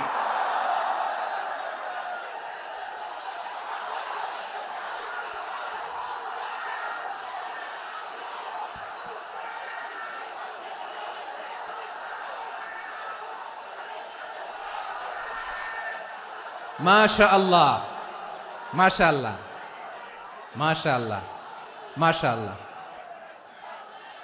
যশোর, আওয়াজ করে বলো, ভালো মানুষ না খারাপ মানুষ? বুঝে বলছো তো? মানুষ ভালো হলে যে কত ভালো। এই মানুষকে যত্ন নিলে, মানুষকে মানুষ বানালে যে সে কি হতে পারে শুনবা? হ্যাঁ, নাকি মোনাজাত দিয়ে দিব? শুনবা? তাহলে থামতে হবে। থামো, আমি যখন বলবো থামো থামো, তাকবীরের সময় দিলে তাকবীর, থামো থামো। মানুষকে যত্ন নিলে, এদিকে এদিকে, ড্রোন নামায় ফেলো, হয়েছে, ড্রোনের ফুটেজ হয়ে গেছে, এবার ড্রোন নামায় ফেলো, আমার দিকে তাকাও। মানুষকে, তোমরা এদিক সেদিক তাকালে তো গুরুত্বপূর্ণ পয়েন্ট মিস হয়ে যাবে। এদিকে এদিকে, হ্যাঁ মাসা, ঠিক আছে, এদিকে। মানুষকে যত্ন নিলে মানুষের মধ্যে যারা কি পটেনশিয়াল রেখেছে, আমি জাপানের দুইটা উদাহরণ দেই। জাপানের, এইভাবে এইভাবে হবে, হয় বসো নয় পেছনে, কথা নাই, কথা তো বলাই যাবে না, হারাম কথা বলা আজকে, একেবারে চুপ। আজকের জন্য হারাম করে দিছে আমি, এই কিছু সময়ের জন্য একেবারে নিষিদ্ধ। জাপানের দুইটা উদাহরণ দেই, খেয়াল করে একটু শুনেন, বুঝবেন। আল্লাহ, 2022 সালে জাপানের সাথে জার্মানির খেলা, ফিফা ওয়ার্ল্ড কাপ 2022, এক পক্ষে জাপান, আরেক পক্ষে কোন দেশ? কথা শোনে নাই। এক পক্ষে কোন দেশ, আরেক পক্ষে? সবাই এক পক্ষে, আরেক পক্ষে। ওই খেলায় জিতেছিল জাপান, জিতেছিল 22 সালের এই ফিফা ওয়ার্ল্ড কাপে জাপান ফুটবল খেলায় জিতে, as a part of their celebration তারা খেলার পরে পুরো স্টেডিয়ামটারে ক্লিন করে, the fan base of Japan, লক্ষ লক্ষ মানুষ খেলা দেখতে যায়, তো এত ডাস্টবিনও তো নাই, তো যারা ডাস্টবিনে জায়গা পায় নাই তারা এই যে চকলেটের প্যাকেট, পানির বোতল, চিপসের প্যাকেট তারা এদিকে সেদিকে রেখে দিয়েছে। জাপানের ভক্তরা, জাপানের ফলোয়াররা, as a part of their celebration তারা খেলার পরে পুরো স্টেডিয়ামের সব ময়লা আবর্জনা ক্লিন করে তারপরে বিদায় নিয়েছে। তাদেরকে কি ক্লিন করার দায়িত্ব দেয়া হয়েছিল? এই যশোর, জাপানের যে ছেলেরা খেলা দেখতে গেছিল ওদেরকে কি ক্লিন করার দায়িত্ব দিছিল? তারা কি স্টেডিয়ামের পরিচ্ছন্নতা কর্মী? তাদের আকল, তাদের সিক্স সেন্স তাদেরকে বলেছে। ছোটবেলা থেকে জাপান গভর্নমেন্ট ওদেরকে এত পরিচ্ছন্নতা শেখায়, ক্লিনলিনেস অ্যাওয়ারনেস ক্যাম্পেইন করায়। ক্লাসে আমি দেখেছি, ক্লাসে নিজের বেঞ্চ নিজে মুছে, ক্লাসের মাঝখানে একটা সময় দেয়, নিজের টেবিল নিজে মুছে, নিজের ক্লাসরুমটা নিজে পরিষ্কার করে, রাস্তাঘাটে একটা ধুলা নাই, ময়লা নাই, একটা টিস্যু নাই। খেলার পরে গোটা বিশ্বকে তাক লাগিয়ে দিয়েছে। জাপানের ফ্যানরা সবার রেখে যাওয়া গার্বেজ, টিস্যু, বোতল পরিষ্কার করে তারপরে স্টেডিয়াম থেকে বিদায় নিয়েছে। আমরা কেন এমন হইতে পারলাম না? আমরা কেন এমন হইতে পারলাম না? জাপানের যারা এগুলো করছে ওদের 3টা করে চোখ না? চোখ তো 3টা, জাপানো লাগো, জাপানো লাগো, হাত তো 4টা, কান তো 6টা, হ্যাঁ? নাকি আমার মতো 2 হাত 2 কানওয়ালা মানুষ? চোখে দেখলে ওটা মানুষ না। চিন্তা করছেন? তার মানে জাপানিজদেরকে যে গ্রুমিং করে শিখানোর মাধ্যমে পরিচ্ছন্ন বানানো গেছে, ওরা যেমনি মানুষ আমরাও মানুষ, আমাদের সন্তানদেরকে শেখালে তারাও পারবে। পারবে কিনা? 2 নম্বর উদাহরণ বলি। চট্টগ্রাম ফেনীতে যারা গিয়েছেন, মেঘনা গোমতী ব্রিজ প্রকল্প নাম শুনছেন? মেঘনা একটা ব্রিজ পার হওয়া লাগে, এই মেঘনা গোমতী, এখানে 3টা ব্রিজ কাঁচপুর সহ, এই 3টা ব্রিজের নির্মাণ কাজ, রেনোভেশনের কাজ দেয়া হয়েছিল জাপানের একটা কোম্পানিকে। কাকে? জাপানের কোম্পানি। নির্মাণ শেষে 738 কোটি টাকা বেঁচে গেছিল, এটা গভর্নমেন্টের হাতে দিয়ে তারা বিদায় নিয়েছে। কত টাকা? 738 কোটি টাকা। যত প্রাক্কলিত ব্যয় নির্ধারণ করা হয়েছে সব টাকা সরকার, তৎকালীন সরকার, 2019-এর সরকার, কারা ছিল তো জানেন? এই 2019-এর সরকার তাদেরকে দিয়েছে। তারা রিনোভেশন নির্মাণ শেষে 738 কোটি টাকা অতিরিক্ত বেঁচে গেছিল, এটা আবার গভর্নমেন্টের হাতে বুঝাই দিয়ে তারা বিদায় নিচ্ছে। আমরা কেন এমন হইতে পারলাম না? জাপানের ওরাও মানুষ, আমরাও মানুষ, তার মানে মানুষে মানুষে পার্থক্য আছে না নাই? আচ্ছা, জাপানের 2টা উদাহরণ দিলাম, এবার আমার দেশের 2টা উদাহরণ দিব না? বাংলাদেশের 2টা উদাহরণ দিই। 1 নম্বর উদাহরণ, গত সপ্তাহে আপনারা জানেন কক্সবাজার আমার একটা প্রোগ্রাম ছিল, তো হেলিকপ্টারে গিয়েছিলাম। ফেনী জেলা যখন পার হচ্ছি আমি দেখলাম 3টা উইন্ডমিল। উইন্ডমিল চিনেন তো? বিশাল পিলার, 3টা 4টা পাখা থাকে, বায়ু বিদ্যুৎ কেন্দ্র, বাংলাদেশের প্রথম বায়ু বিদ্যুৎ কেন্দ্র এটা। মুহুরী প্রজেক্ট বলে ওইটার, সম্ভবত মুহুরী প্রজেক্ট। তো সাগরের বাতাসের ঝাপটায় এটা ঘুরে এনার্জি হয়, ইলেকট্রিসিটি উৎপাদন হয়। তো আমি পাইলটকে বললাম, ভাই এগুলো থেকে কেমন ইলেকট্রিসিটি উৎপাদন হয়? কয় হুজুর একটু হয় না, কিছুই হয় না। কিছুই হয় না মানে? বলে হুজুর বাংলাদেশে যত উইন্ড মিল আছে এটার পাখা একটাও ঘুরে না। আল্লাহ, বলেন কি? তাহলে এই যে কোটি কোটি টাকা ব্যয় করে যে উইন্ড মিল, কয় হুজুর ভিতরে ফিটফাট, উপরে ফিটফাট, ভিতরে সদরঘাট। তার মানে কোটি কোটি টাকা দিয়ে এই উইন্ড মিল বানায়, এখানে কিছু নাই। দুর্নীতির আড্ডাখানা, আখড়াখানা বাংলাদেশ, ঠিক কিনা বলেন? হায় রে, জাপানিজরাও মানুষ, আমরাও মানুষ। আমার এক নিকটাত্মীয় সরকারি চাকরিজীবী, উনি আমাকে বললেন, বাংলাদেশের আরেকটা উদাহরণ দেখি। উনি আমাকে বললেন যে প্রতি বছর আমাদের অফিসের ফার্নিচার চেঞ্জ করে। আমি বললাম প্রতি বছর ফার্নিচার চেঞ্জ করে কেন? বলে যে ফার্নিচার নতুন পারচেজ করলেই তো ওইখানে টাকা, নতুন কিনতে পারলেই টাকা, নতুন উন্নয়নের সবক শোনাতে পারলেই টাকা। প্রথম আলোর রিপোর্ট, কি আলো? প্রথম আলোর রিপোর্ট, গত 15 বছরে উন্নয়নের নামে লুটপাট হয়েছে প্রায় 3.25 লাখ কোটি টাকা। কার রিপোর্ট? আমাদের বানানো কথা। প্রথম আলোর রিপোর্ট। গত 15 বছরে কারা ছিল জানেন তো? হ্যাঁ, শুধু ওনাদেরকেই দোষ দিয়ে লাভ নাই। স্বাধীনতার পর থেকে শুধু শাসকের হাত বদল হয়েছে, আমরা কিছু পাই নাই, ঠিক কিনা বলেন?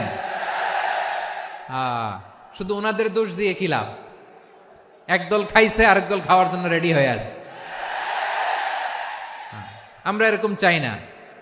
আমরা চাই স্বাধীন সার্বভৌম বাংলাদেশ। আমরা চাই দুর্নীতিমুক্ত বাংলাদেশ। আমি নিউজটা যে কতবার পড়লাম, এটা কি সম্ভব? 3.25 লাখ কোটি টাকা লুটপাট, মানে লুটপাট করতে করতে এদেশের জনগণকে ফুটপাতে বসায় দিচ্ছে। প্রিয় ভাইয়েরা, জাপানের মানুষও মানুষ, আমরাও মানুষ। সিদ্ধান্ত আপনার, কোন মানুষ হবেন, ভালো মানুষ না খারাপ মানুষ? আজকের আলোচনার বিষয় হচ্ছে মানব সম্পদের উন্নয়ন, human resource development. It's a process to increase the capacity of knowledge, skill, capacity of the people of a country. একটা দেশের মানুষের জ্ঞান, তাদের দক্ষতা কি করে বাড়ানো যায়, বাড়িয়ে দেশের উন্নয়ন করানো যায়, এটাই হচ্ছে মানব সম্পদ উন্নয়নের মূল কথা। তাহলে মানব সম্পদ হচ্ছে একটা দেশের সবচাইতে শক্তিশালী পুঁজি। প্রাকৃতিক সম্পদ, খনিজ সম্পদের চেয়েও দামি হচ্ছে মানব সম্পদ। আমার প্রিয় যশোর, প্রাকৃতিক সম্পদ, খনিজ সম্পদের চেয়ে দামি সম্পদ কি সম্পদ? আল্লাহ তাআলা দয়া করে আমাদেরকে এই মানব সম্পদ দিয়েছেন। আসুন আমাদের এই মানুষগুলোকে আমরা সোনার মানুষ বানাই। রাজি আছেন তো সবাই? রাজি আছেন? মানুষ পারে না এমন কোনো কিছু নাই, চাইলে সব পারে। এজন্য মানুষকে তারবিয়া দিতে হবে, যথাযথভাবে তাদেরকে গড়তে হবে। আসুন আমরা সিরাতের আয়নায় বিশ্বনবীর জীবনী থেকে দেখি তিনি কিভাবে হিউম্যান রিসোর্সকে ম্যানেজ করতেন। যদি আপনাদের সময় হয়, দু একটা উদাহরণ দিয়ে আজকে আমি আমার আলোচনার বিদায় নিব। হবে? সময় হবে কয়েক মিনিট? হ্যাঁ, শান্ত থাকবেন তো? শান্ত থাকবা? হ্যাঁ, ঠিক আছে। এই ধাক্কার মধ্যে ঢুকছে, এবার মজা বুঝতেছো তো? হ্যাঁ, মানা করছিলাম না? ঠিক আছে, টের পাও। হ্যাঁ, ঠিক আছে। যে আওয়াজ করবে আমি ওকে দেখতেছি, কে কে আওয়াজ করে দেখতেছি। শেষ কথা, শেষের দিকে চলে আসছি। বিষ্ণু ইসলাম কিভাবে হিউম্যান রিসোর্সকে ম্যানেজ করতেন, মজার কথা আছে কয়েকটা, বলে বিদায় নিব। বিশ্বনবী কিভাবে এই মানব সম্পদকে ম্যানেজ করতেন? বিশ্বনবী, he was a very good talent hunter, চৌকস ট্যালেন্ট হান্টার ছিল। কার মধ্যে কি ট্যালেন্ট আছে দেখলেই বুঝে ফেলতেন। সুবহানাল্লাহ পড়বেন না? কি নবী আমরা পেয়েছি! He was a very good talent hunter. আমার নবী, তিনি চৌকস ট্যালেন্ট হান্টার ছিলেন। কার মধ্যে কি প্রতিভা বের করতেন, ওই প্রতিভাকে ইসলামের কল্যাণে কাজে লাগাতেন। সুবহানাল্লাহ বলেন। যাকে যেই জায়গায় সেট করলে ভালো হবে তাকে ওই জায়গায় সেট করতেন। কয়েকজন সাহাবীর জীবনী শোনাই। আবু মাহজুরা রাদিয়াল্লাহু তাআলা আনহু, মক্কার মুয়াজ্জিন, আগে ছিল মুশরিক, পরে হইছেন মুমিন। উনি কিভাবে মুমিন হইলেন এই ঘটনাটা একটু আপনাদের শোনাতে চাই। তো আপনাদের তো সময় নাই হাতে। হ্যাঁ, সময় আছে? এই যে এই জেনজি শেষ করে দিল আজকের প্রোগ্রামটা। 1 ঘন্টা ধাক্কা ধাক্কি করে কেমনে দাঁড়ায় আছে আমি বুঝলাম না।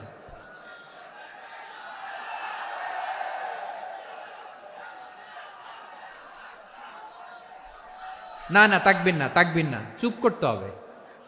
What I need you stop, just shut up, চুপ। হ্যাঁ ঠিক আছে, এভাবে। আবু মাহজুরা রাদিয়াল্লাহু তাআলা আনহু কিভাবে মুসলিম হলেন আওয়াজ করে শুনেন। হুনাইনের যুদ্ধ, 8ম হিজরি, বিষ্ণু ঈসা ইসলাম হুনাইনের যুদ্ধ শেষে ফিরতেছেন, পথিমধ্যে বেলাল রাদিয়াল্লাহু তাআলা আনহু, এই যে আবার কথা, আই রে আল্লাহ রে, এখানে ধাক্কা ধাক্কি কেন? চলে যাও, পেছনে যাও, যাও পেছনে যাও। কি আজীব তামাশা, যেখানে যায় এখানে ধাক্কা ধাক্কি, মারামারি, গায়ের উপরে কাঁধের উপরে শাউটিং। অনেক গুরুত্বপূর্ণ কথা পয়েন্ট করে নিয়ে আসি যে বলবো, এই শাউট করার কারণে প্রোগ্রামটাই নষ্ট করে দেয়। আসছে আমার ভালোবাসা দেখাইতে, প্রোগ্রামটাই শেষ করে দিয়ে চলে যায়। স্টপ, আবার কথা বল, স্টপ। হুনাইনের যুদ্ধে 8ম হিজরি, কত হিজরি? সবাই বলেন না একটু, কত হিজরি? 8ম হিজরিতে হুনাইনের যুদ্ধে রাসূল সাল্লাল্লাহু আলাইহি ওয়াসাল্লাম ফিরে আসতেছেন মদিনায়। পথিমধ্যে বেলাল রাদিয়াল্লাহু তাআলা আনহু আজান দিচ্ছেন। কি দিচ্ছেন? তো পাশে ছিল মুশরিকদের একটা পল্লী, কিছু মুশরিক তরুণ, কিছু অমুসলিম কিশোর, তারা আজানকে ব্যঙ্গ করতেছে। আমাদের বাংলায় মুখ ভেঙ্গানো বলে আর কি। বেলাল রাদিয়াল্লাহু তাআলা আনহু আজান দিচ্ছেন, ওই বাচ্চাগুলো মুশরিক, তো ওরা আজানকে ব্যঙ্গ করতেছে, বিকৃতি করে ওরাও আজান দিচ্ছে। উদ্দেশ্য হচ্ছে আজানকে নিয়ে ঠাট্টা করা। উদ্দেশ্য কি? ঠাট্টা করা। ব্যাপারটা মনে কষ্ট পাওয়ার মতো ব্যাপার না? কিন্তু বিশ্বনবী ওইখানে দেখেন কি খুঁজলেন। বিশ্বনবী খেয়াল করলেন অমুসলিম কিশোরদের মধ্য থেকে একটা কিশোরের গলাটা বড় দরাজ গলা, কণ্ঠটা বড় সুন্দর। খেয়াল করে দেখলেন যে কিছু কিশোর বেলালের আজানকে ব্যঙ্গ করে, বিকৃতি করে, কিন্তু একজনের কণ্ঠ দেখতে পাচ্ছেন না এত দূরে, কিন্তু কণ্ঠটা বড় সুন্দর, দরাজ গলা। বিশ্বনবী সাহাবীদেরকে বললেন, ধরো এগুলারে, ধরো। সবগুলারে ধরে বিশ্বনবীর সামনে আনা হলো। ওরা হাঁটু গেড়ে বসলো। বিশ্বনবী বললেন, তোমাদের মধ্যে কে যেন ব্যঙ্গ করে আজান দিচ্ছিল, তার গলাটা বড় উঁচু, গলার বেসটা বড় মজবুত, মেলোডিয়াস, সুমধুর কণ্ঠ। কে? আবু মাহজুরা বলে, আমার বন্ধুরা সবাই আমার দিকে আঙ্গুল দেখায়, আমি পড়ে গেছি বিপদে। রাসূল সাল্লাল্লাহু আলাইহি ওয়াসাল্লাম বাকি অমুসলিম তরুণদেরকে ছেড়ে দিলেন, বললেন তোমরা যাও। এবার আবু মাহজুরারে পাইছে। আবু মাহজুরার চুলের মধ্যে হাত দিলেন বিশ্বনবী, মাথায় হাত দিয়ে বললেন, এবার আজান দাও দেখি। আবু মাহজুরা বলে, আমি তো আজান দিতে জানি না, কারণ আমি তো বেলালেরটা শুইনা দিছি, আমার তো মুখস্থ নাই, আমি তো আজান দিতে জানি না। বিষ্ণু বললেন, জানো না? তাহলে আসো, আমি তোমারে শিখাই দেই। সুবহানাল্লাহ পড়েন। আবু মাহজুরা হাঁটু গেড়ে বসে, বিশ্বনবীর মোবারক হাত আবু মাহজুরার চুলের মধ্যে। বিশ্বনবী আজানের মুআল্লিম আবু মাহজুরাকে বলতেছে, ঠিক আছে তোমারে শিখাই দিচ্ছি, আমি যা যা বলবো আমার সাথে সাথে বলো, পারবা? আবু মাহজুরা বলে, পারবো। বিশ্বনবী আজান দিচ্ছেন মাথায় হাত দিয়ে, আল্লাহু আকবার, আল্লাহু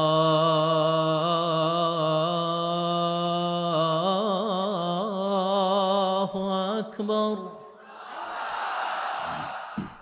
আবু মাহজুরা এই বাক্যটা পড়লেন। বিশ্বনবী দ্বিতীয় বাক্য পড়তে আরম্ভ করলেন, আল্লাহু আকবার,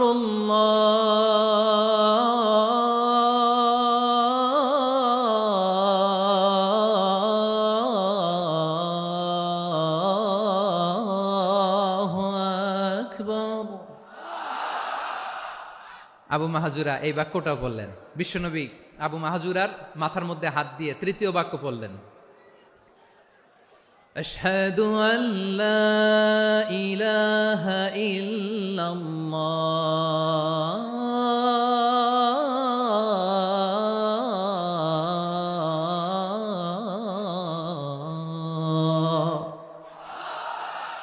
আবু মাহজুরা তৃতীয় বাক্য পড়লেন। বিশ্বনবী একটা বাক্য পরে আবু মাহজুরা পরে, বিশ্বনবী পরে আবু মাহজুরা পরে। আবু মাহজুরা কিন্তু অমুসলিম, মুশরিক। আবু মাহজুরা বলে, এক একটা বাক্য পড়ি আমার কলিজাটা গলে ঠান্ডা হয়ে যায়। এতদিন মোহাম্মদকে গালি দিতাম, এখন মোহাম্মদ আমার মাথায় যখন হাত রাখছে আমার সারা শরীর ঠান্ডা হয়ে গেছে। বিশ্বনবী আজান শিখাচ্ছেন, একটা একটা বাক্য পড়ে, আবু মাহজুরাও পড়ে, বিশ্বনবী পড়ে, আবু মাহজুরাও পড়ে। পুরো বাক্যগুলো যখন শেষ, আজান শেষ, আবু মাহজুরাও যখন পুরো আজান পড়লেন, আবু মাহজুরা বললেন, এতদিন মোহাম্মদের চেহারা দেখলে আমার ঘৃণা লাগতো, আজ থেকে মোহাম্মদের চেহারার চেয়ে প্রিয় চেহারা আমার কাছে নাই। আবু মাহজুরা বললেন, ও মুহাম্মদ, আজানের বাক্য তো আপনি আমারে শেখালেন, এখানেই শেষ করবেন না, আপনি আমারে পড়ায় দেন, লা ইলাহা ইল্লাল্লাহু মুহাম্মাদুর রাসূলুল্লাহ সাল্লাল্লাহু আলাইহি ওয়াসাল্লাম। বিশ্বনবীর সাথে দাঁড়িয়ে উনি শাহাদা পড়ে মুসলমান হয়ে গেলেন। এবার আবু মাহজুরা বলে, ইয়া রাসূলুল্লাহ, ইয়া হাবিবাল্লাহ, আমি মুমিন হয়েছি, মুসলমান হয়েছি, আপনার কাছ থেকে আজান শিখার সৌভাগ্য আমি লাভ করেছি গো নবী। আমার কণ্ঠের বড় তারিফ করেছেন আপনি, আমার আজানকে আপনি পছন্দ করেছেন। একটা জিনিস আপনার কাছে চাই, আপনি আমাকে মক্কার মসজিদুল হারামের মুয়াজ্জিন হিসেবে অ্যাপয়েন্ট করে দে। বিষ্ণু ইসা ইসলাম বললেন, যাও আবু মাহজুরা, আমি তোমাকে পৃথিবীর শ্রেষ্ঠতম মসজিদ মক্কার মসজিদুল হারামের মুয়াজ্জিন হিসেবে অ্যাপয়েন্ট করে দিলাম। দেখছেন কিভাবে ট্যালেন্ট হান্টিং করতে হয়, কিভাবে হিউম্যান রিসোর্স মানব সম্পদকে ব্যবহার করতে হয়। আসছিল আজানকে ভেঙ্গাইতে, আসছিল কেন? আজানকে ব্যঙ্গ করার জন্য, বিকৃত করার জন্য। আজানকে বিকৃত করতে যে ইসলামের সবচেয়ে শ্রেষ্ঠ মসজিদের মুয়াজ্জিন হয়ে গেল। পড়েন সুবহানাল্লাহ। হযরত আবু মাহজুরা রাদিয়াল্লাহু তাআলা আনহু ওনার এই সুললিত কণ্ঠ ব্যবহার করে মসজিদুল হারামে এত সুন্দর করে আল্লাহু আকবার বলে আজান দিতেন, মানুষগুলোর, মুসল্লিগুলোর, মক্কাবাসীর হৃদয়কে তিনি বিগলিত করে দিতেন, মানুষের হৃদয়কে ঠান্ডা হয়ে যেত। শুধু এখানেই শেষ না আমার যশোরের ভাইয়েরা, বিশ্বনবী যখন সাইয়েদনা আবু মাহজুরা রাদিয়াল্লাহু তাআলা আনহুকে আজান শিখাচ্ছিলেন, বলেন তো বিশ্বনবীর হাতটা কোথায় ছিল? আবু মাহজুরার মাথার সামনে, এই চুলের উপরে ছিল। আবু মাহজুরা ওই স্মৃতিটাকে ধারণ করবার জন্য, ওই স্মৃতিকে বহন করার জন্য বিশ্বনবীর মোবারক হাত আবু মাহজুরার কপালের চুলের যেই জায়গায় লেগেছে, মৃত্যুর আগের দিন পর্যন্ত আবু মাহজুরা মাথার ওই চুলে কোনোদিন ছুরি আর কামার লাগায় নাই, সেখানে কেচি লাগায় নাই, চুলের মধ্যে খুর লাগায় নাই। আবু মাহজুরা ডান দিকের চুল কাটতো, বাম দিকের চুল কাটতো, পেছনের চুল কাটতো, সামনের চুল কাটতো না। আবু মাহজুরা রাদিয়াল্লাহু তাআলা আনহুর সামনের চুলগুলো বড় হতে হতে যখন এত বড় হয়ে যায়, তিনি চুলগুলো পেঁচিয়ে মাথার মধ্যে রাখতেন, তারপরে তিনি পাগড়ি পরতেন। সবাই জিজ্ঞেস করতো, আবু মাহজুরা, এটা আবার কেমন স্টাইল? দেখতে তোমারে কি বিদঘুটে লাগে? কেমন অড লাগে? কেমন খারাপ দেখা যায়? মক্কায় এমন কোন মানুষ তো দেখি নাই, ডানে চুল কাটে, বায়ে চুল কাটে, পেছনে চুল কাটে, সামনে কাটে না। ওরে আবু মাহজুরা, কেমন দেখা যায় তোমারে? তুমি সামনের চুল কাটো না কেন?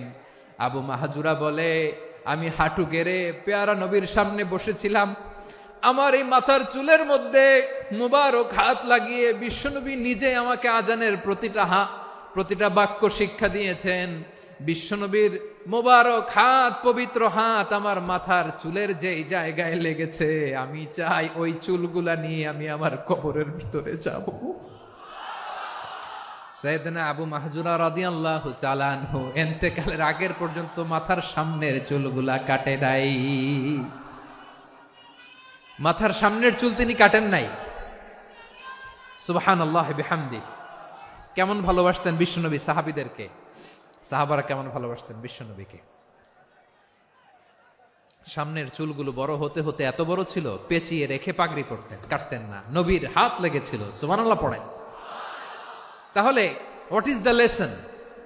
মোরাল অফ দ্য স্টোরি কি? মোরাল অফ দ্য স্টোরি হচ্ছে, আসছিল আজানকে ব্যঙ্গ করার জন্য, বিকৃত করার জন্য, হয়ে গেল মসজিদুল হারামের মুয়াজ্জিন। দেখেন বিশ্বনবী একটা খারাপ সিচুয়েশনের মধ্যে থেকে কি ভালো জিনিস বের করে আনলেন। আমি যে শুরুতে বলেছি কিভাবে তিনি হিউম্যান রিসোর্সকে ডেভেলপ করেছেন, ম্যানেজ করেছেন। তিনি যে চৌকস ট্যালেন্ট হান্টার ছিল, দেখেন সবার মধ্যে থেকে এর বাছাই করে মুয়াজ্জিন বানাই দিয়েছেন। সুবহানাল্লাহ পড়েন। তার মানে এই না সবাইরে ধরে ধরে উনি মুয়াজ্জিন বানাইছেন, যার যেই ট্যালেন্ট আছে তাকে ওই কাজে অ্যাসাইন করেছেন। যার যেই প্রতিভা আছে তার প্রতিভাকে ইসলামের কাজে লাগিয়েছেন। সুবহানাল্লাহ পড়েন। যায়েদ বিন সাবেত রাদিয়াল্লাহু তাআলা আনহু, নাম শুনেছেন? যশোর, কথা বেরোয় না। যদি জিগায় সালমান খানের নাম শুনছেন, সবাই হাত তুলবে, জি হুজুর শুনছি, মানে সব দেখা শেষ। সালমান খান, আমির খান, অমুক খান, সব খান মুখস্থ, কিন্তু যায়েদ বিন সাবেতের নাম মুখস্থ নাই মুসলমানদের। যেই সাহাবী মাথার সামনের চুল কাটে নাই, মসজিদুল হারামের মুয়াজ্জিন বানাইছেন বিশ্বনবী, ওই সাহাবীর নাম কি? খায়া ফেলাইছে, স্লোগানের সাথে খায়া ফেলাইছে। আবু মাহজুরা, কি নাম? আবু মাহজুরা আল জুমাহি রাদিয়াল্লাহু তাআলা আনহু। এই নামটা আজকে নিয়ে যাইতে হবে যশোর। আবু মাহজুরা রাদিয়াল্লাহু তাআলা আনহু। 2 নম্বরে বলছিলাম যায়েদ বিন সাবেত রাদিয়াল্লাহু তাআলা আনহু। বিশ্বনবী দেখলেন মদিনার এই আনসারী সাহাবী হাইলি ট্যালেন্টেড, ইন্টেলেকচুয়াল, মেরিটোরিয়াস, জ্ঞানের প্রতি তার আকর্ষণ, মারাত্মক আকর্ষণ। বিশ্বনবী তাকে দায়িত্ব দিলেন, কোরআন যা নাজিল হয় তুমি লিখো, কাতিবুল ওয়াহি বানায় দিলেন। সুবহানাল্লাহ। যায়েদ বিন সাবেতরে আবার আজান শিখান নাই, কারণ তার মধ্যে বিশ্বনবী প্রতিভা দেখেছেন, একাডেমিক প্রতিভা। বিশ্বনবীর একাডেমিক প্রজেক্টগুলো তিনি হ্যান্ডেল করতেন। যায়েদ বিন সাবেত ছিল বিশ্বনবীর ব্যক্তিগত সচিব। কি ছিল? ব্যক্তিগত সচিব, বোঝেন নাই? বিশ্বনবীর ব্যক্তিগত সচিব এবং দোভাষী। ইহুদিরা কিছু লিখে দিলে এটার অর্থ বিশ্বনবীরে বুঝায় দিতেন, আবার ইহুদিদের কাছে কিছু লিখতে হলে তিনি লিখে দিতেন। বিশ্বনবী একদিন বললেন, ইন্নী ওয়াল্লাহি মা আমানু ইয়াহুদা আলা কিতাব। ইহুদিরা যে চিঠি পাঠায় অর্থ তো বুঝি না, আরেক ইহুদি আইনে অর্থ করা লাগে। আবার ইহুদিদের কাছে কিছু লিখে পাঠাইতে চাইলে আমরা তো লিখতে পারি না, ইহুদিরে দিয়ে লেখা লাগে। ওরা যে পয়রা শোনায় লিখে দেয়, আমি ওদের বিশ্বাস করি না। আমার নিজের একজন লোক দরকার। বিশ্বনবী এই যায়েদ বিন সাবেতকে চুজ করলেন ল্যাঙ্গুয়েজের জন্য। উনি বললেন, যায়েদ, তোমার সফট স্কিলকে ডেভেলপ করতে হবে, তুমি হিব্রু ল্যাঙ্গুয়েজ শিখে ফেলো। যায়েদ বিন সাবেত বলল, বিশ্বনবীর মোটিভেশন আর ইন্সপিরেশন পেয়ে আমি 15 দিনে ইহুদিদের এই হিব্রু ল্যাঙ্গুয়েজ শিখে ফেললাম। শুধু শিখে ফেললাম না, হাত্তা হাদিকতু, even I became master in the language. এই ভাষা আমি পারদর্শী হয়ে গেলাম। এরপরে ইহুদিরা চিঠি লিখে পাঠালে আর কোনো ইহুদি ডাকা লাগতো না, আমি নবীর এটার অর্থ শুনে পরে বুঝায় দিতাম। আবার ইহুদিদের কাছে চিঠি লেখা লাগলে আমি যায়েদ বিন সাবেত চিঠি লিখে দিতাম। সুবহানাল্লাহ। দেখেন, এত সাহাবীর মধ্য থেকে বিশ্বনবীর একাডেমিক প্রজেক্ট, ব্যক্তিগত সচিব, দোভাষী হিসেবে তিনি যায়েদ বিন সাবেতের মতো তরুণকে নির্বাচিত করেছেন। কেমন ট্যালেন্ট হান্টার ছিল আমার নবী। সুবহানাল্লাহ পড়বেন না? বিশ্বনবীর ইন্তেকালের পরে সাইয়েদনা আবু বকর রাদিয়াল্লাহু তাআলা আনহু যখন খলিফা হয়ে আসলেন, কোরআনকে সংকলনের দায়িত্ব দেয়া লাগবে, কোন সাহাবীকে দিবেন? সব সাহাবারা মিলে পরামর্শ করলেন। সাইয়েদনা আবু বকর, ওমর সবাই মিলে এই বিশাল কোরআন সংকলনের গুরু দায়িত্ব বিশ্বনবীর ব্যক্তিগত সচিব, বিশ্বনবীর দোভাষী, বিশ্বনবীর সিলেক্ট করাই লোক যায়েদ ইবনে সাবেত রাদিয়াল্লাহু তাআলা আনহুকে দিয়েছে। কোরআনের কপি তো আজকে এখানে রাখে নাই। এই যে আজকের যে কোরআন পড়েন, এটা আগে এরকম ছিল না। কোরআন নাজিল হলে সাহাবারা চামড়ার, ওটের চামড়ায় লিখে ফেলতো, ওটের চ্যাপ্টা হাড্ডির মধ্যে লিখে ফেলতো, গাছের গুড়ির মধ্যে লিখে ফেলতো। বিভিন্ন জনের কাছে ছড়ানো ছিটানো ছিল।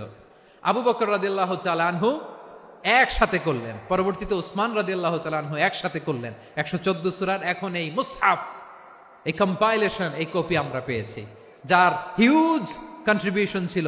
এই পুরো কোরআন কম্পাইলেশনের প্রজেক্ট ম্যানেজার ছিল যায়েদ বিন সাবেত রাদিয়াল্লাহু তাআলা আনহু। কোরআন কম্পাইলেশনের প্রজেক্ট ম্যানেজার। দেখেন, উনারে মাথায় হাত দিয়ে আজান শিখায় নাই। সুবহানাল্লাহ কইবেন না? তাহলে প্রথম সাহাবী আবু মাহজুরাকে মুয়াজ্জিন বানাইলেন, যায়েদ বিন সাবেতকে ব্যক্তিগত সচিব আর দোভাষী বানালেন, মুসআব ইবনে উমাইর রাদিয়াল্লাহু তাআলা আনহুকে ইসলামের প্রথম অ্যাম্বাসেডর বানালেন। তাহলে তৃতীয় নাম্বার একজন সাহাবীর নাম বলছি, মুসআব ইবনে উমাইর। মুসআব কি নাম? নামটা কেমন লাগে? এই কয়েকজনের ভাল লাগে, বাকিদের ভাল লাগে না? ভাল লাগে? এই এই আর কয়েকটা মিনিট দেওয়া যাবে না আমাকে আল্লাহর রাস্তে? হ্যাঁ, ঠিক আছে। আমি তোমাদেরকে ভালোবাসা দেখাবো, দোয়া করব, যদি চুপ থাকো, একেবারে চুপ, কষ্ট সহ্য করো। বাকিরা যা সওয়াব পাবে তোমরা ডবল পাবা, যেহেতু কষ্ট বেশি, কিন্তু চুপ। 3 নম্বর সাহাবীর নাম মুসআব। এই ধাক্কাধাক্কি কেন, ধাক্কাধাক্কি কেন রে ভাই? না না না, এরকম হইলে আসবো না যশোর, আমি আর আসবো না। হয় পিছনে চলে যাও, নাহলে চুপ, ধাক্কাধাক্কি নাই। 3 নম্বর সাহাবীর নাম মুসআব। কি নাম? He was the first ambassador in Islam. ইসলামের প্রথম ডিপ্লোমাট, প্রথম কূটনৈতিক, ইসলামের প্রথম কূটনৈতিক, ইসলামের প্রথম ডিপ্লোমাট, প্রথম অ্যাম্বাসেডর মুসআব ইবনে উমাইর। মক্কার তরুণ যুবক, উনি পারফিউম লাগাইলে মানুষ দেখলেই বুঝতো এটা মুসআব লাগাইছে। এমন ড্যাশিং ফেসের ছিল, এমন স্মার্ট ড্যাশিং ফেস, এমন পার্সোনালিটির মানুষ ছিল মুসআব রাদিয়াল্লাহু তাআলা আনহু। কারণ যিনি ইসলামের স্পোকম্যান হবেন, মুখপাত্র হবেন, তার স্মার্ট হওয়ার দরকার আছে না নাই? আকাবার প্রথম শপথ যখন হলো, তাদের সাথে বিষ্ণু ঈসা ইসলাম মদিনাতে একজন মুখপাত্র পাঠালেন, ডিপ্লোমাটকে পাঠালেন, অ্যাম্বাসেডর অফ ইসলাম। তিনি হচ্ছেন মুসআব ইবনে উমাইর। পড়েন সুবহানাল্লাহ। বিশ্বনবী দেখলেন সে অনেক স্মার্ট, তার ডেডিকেশন আছে, সিনসিয়ারিটি আছে, এবং মদিনায় যে আউস খাজরাজ গোত্রের নেতাদের সাথে ডিল করতে হবে, ইহুদিদের সাথে ডিল করতে হবে, ওখানে একজন পাক্কা জানু খেলোয়াড়ের দরকার আছে না নাই? মুসআব ইবনে উমাইর রাদিয়াল্লাহু তাআলা আনহু, ওনাকে বিষ্ণু ঈসা ইসলাম চুজ করলেন।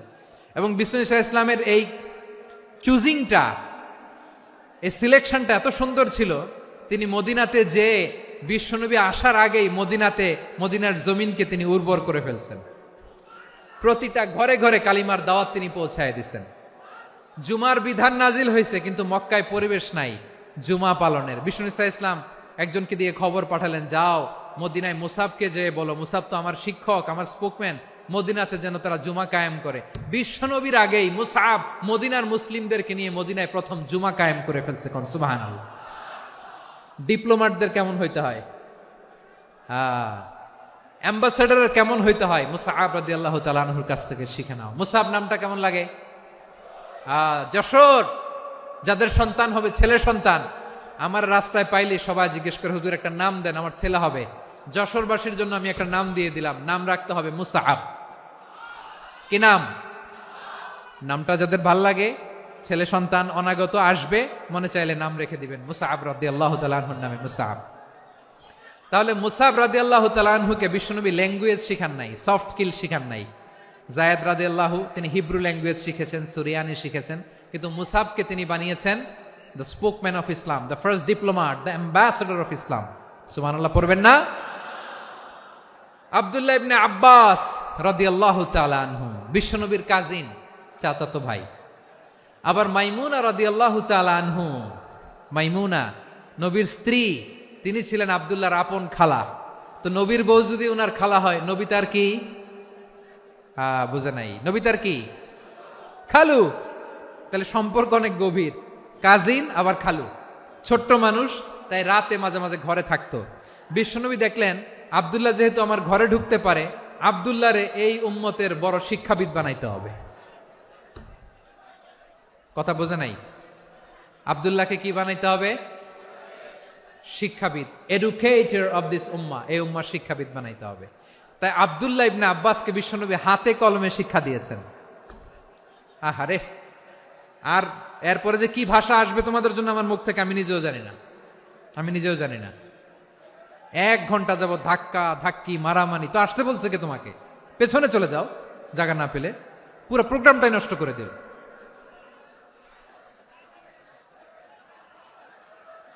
জি, আমার দিকে তাকান, আমি শেষ করে দিচ্ছি। হবে না, ইন্টেলেকচুয়াল আলোচনা এখানে হবে না, আমি বুঝতে পারছি, আমি শেষ করে দিচ্ছি। আব্দুল্লাহ ইবনে আব্বাস রাদিয়াল্লাহু তাআলা আনহু, মনোযোগ দিয়ে কয়েকটা মিনিট শুনুন, আমি এখনই শেষ করে দিচ্ছি, এরপর আওয়াজ করবে। এই যে এগুলো কি আমি বুঝলাম না।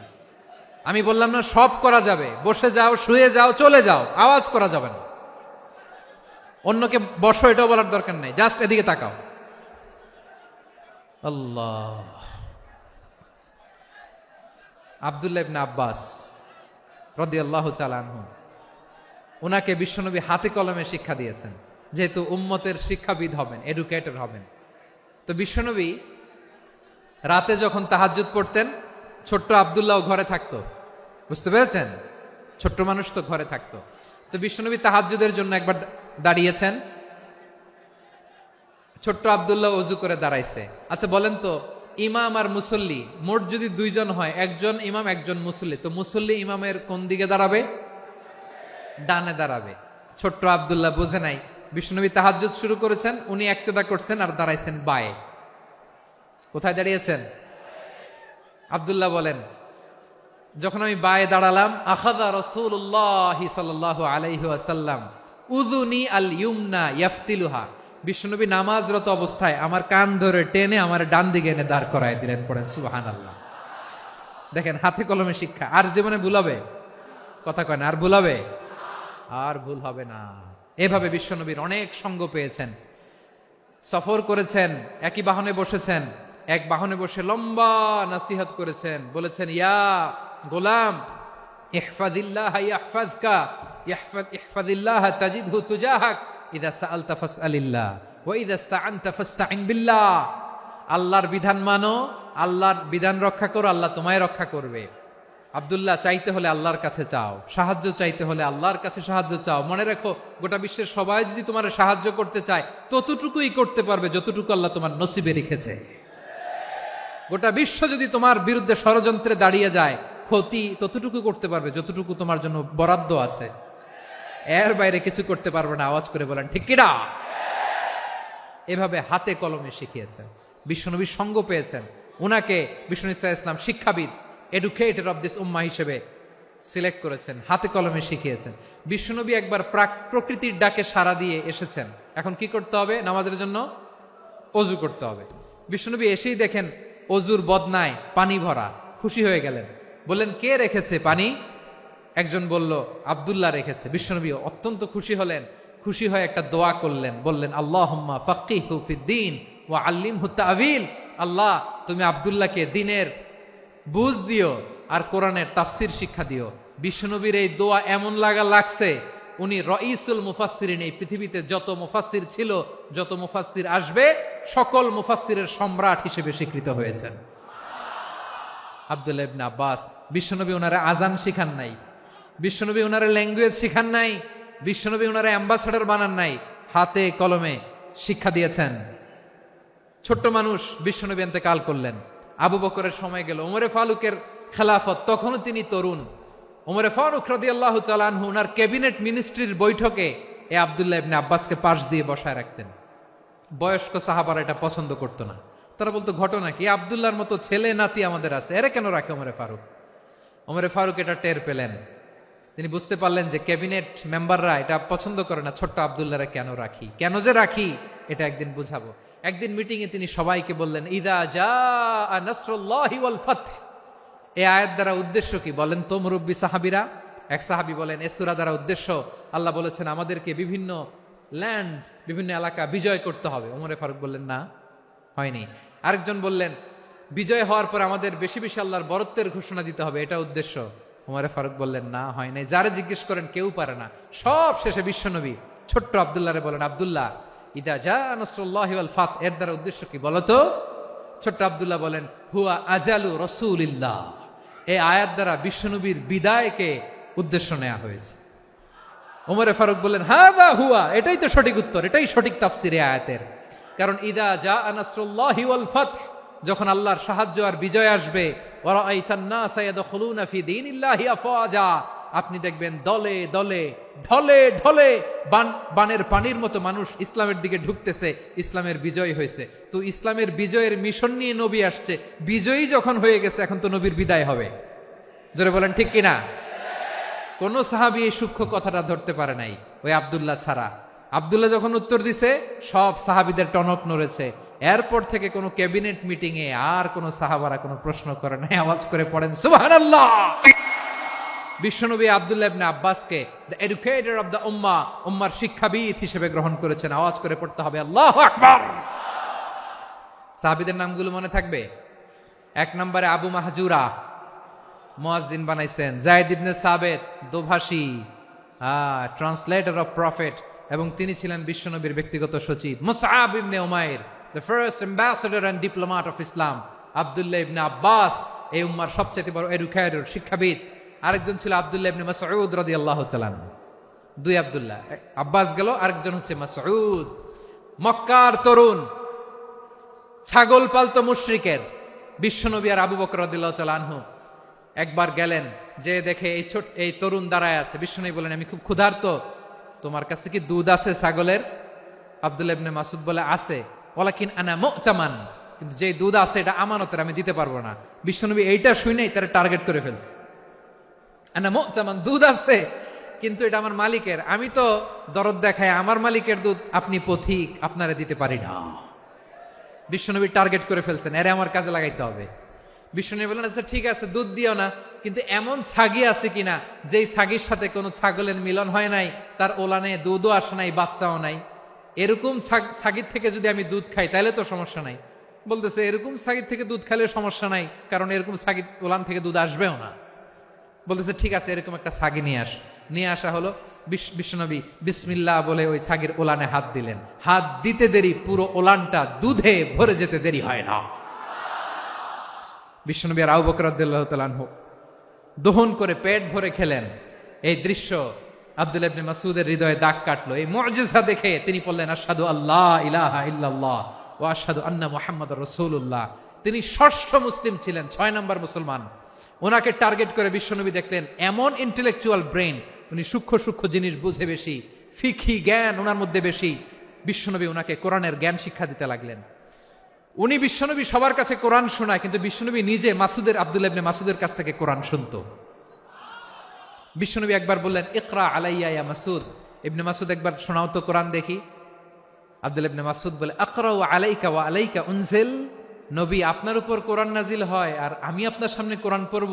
বিশ্বনবী বললেন, ইন্নী উহিব্বু আন আসমাআহু মিন গায়রি। আমি নিজে পড়তে যেমনি ভালোবাসি, অন্যে পড়ুক আমি শুনবো, এটাও আমি ভালোবাসি। সূরা নিসা তিনি তেলাওয়াত করে শুনিয়েছেন। এমন সূক্ষ্ম সূক্ষ্ম বিষয় বিশ্বনবী উনাকে ধরিয়ে দিয়েছেন। উনি হয়ে গিয়েছেন, আব্দুল্লাহ ইবনে আব্বাস হয়েছেন রাইসুল মুফাসসিরিন, উনি হয়ে গিয়েছেন ফাকিহুল উম্মাহ। ওনার চাইতে বড় ফকি এই পৃথিবী আর দেখবে না। চিল্লায় বলেন সুবহানাল্লাহ। উনি বলতেন, ওয়াল্লাহি ওয়াল্লাহি ইল্লাযী লা ইলাহা গায়রু মা উনজিলাত সূরাতুন ইল্লা ওয়া আনা আ'লামু আইনা উনজিলাত ওয়া ফীমা উনজিলাত। বিশ্বনবী এমন ভাবে কোরআনের দার্স আমাকে দিয়েছেন, কোরআনে যত সূরা নাজিল হয়েছে, যেখানে নাজিল হোক না কেন আমি জানি এটা কোথায় নাজিল হয়েছে এবং কোন প্রেক্ষাপটে নাজিল হয়েছে। এমন একটা সূরা নাই যে সূরার কোথায় নাজিল হয়েছে আমি মাসুদের জানা নাই, কোন প্রেক্ষাপটে নাজিল হয়েছে আমার জানা নাই। এরকম ঘটবে না। চিল্লায় বলেন আল্লাহু আকবার।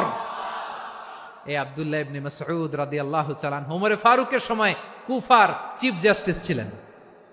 কুফা নগরীর চিফ জাস্টিস বুঝেন নাই? বিচারপতি। কি ছিলেন? সবাই বলে নাই, কি ছিলেন? বিচারপতি ছিলেন। এবং ওনার যে ফিকহি জ্ঞানের ধারা, এটাই আলকামা, ইব্রাহিম আন-নাখাই, হাম্মাদ ইবনে সুলাইমান হয়ে ইমাম আবু হানিফা পর্যন্ত পৌঁছেছে।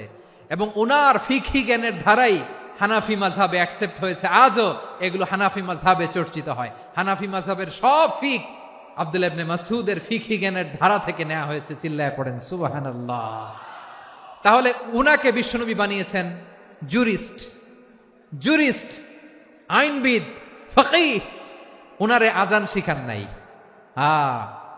হিউম্যান রিসোর্স ডেভেলপমেন্ট কিভাবে করবেন, মানব সম্পদের উন্নয়ন কিভাবে করতে হয়, কিভাবে যার যেখানে প্রতিভা কাজে লাগাতে হয় উনি দেখিয়েছেন। সুবহানাল্লাহ পড়বেন না? খালিদ বিন ওয়ালিদ নাম শুনছেন? কে কে শোনেন নাই হাত তোলেন। কি ছিলেন? বীর যোদ্ধা ছিলেন খালিদ বিন ওয়ালিদ। কিন্তু তিনি ইসলাম ধর্ম গ্রহণ করেছেন অনেক দেরিতে, 8ম হিজরিতে। তার মানে 8ম হিজরির আগে উনি মুশরিকদের পক্ষে লড়াই করেছেন। ওনার হাতে কত মুসলিম সাহাবী যে নিহত হয়েছে হিসাব নাই। বিশ্বনবী টার্গেট করে রাখছে, তুমি আমাদের মুসলিমদের এত ক্ষতি করলা, তুমি যখন মুসলমান হবা তোমারে দিয়ে আমি এমন কাম করামু যে এটা আর কেউ করতে পারবে না। সুবহানাল্লাহ নাই? যশোর ক্লান্ত হয়ে গেছে।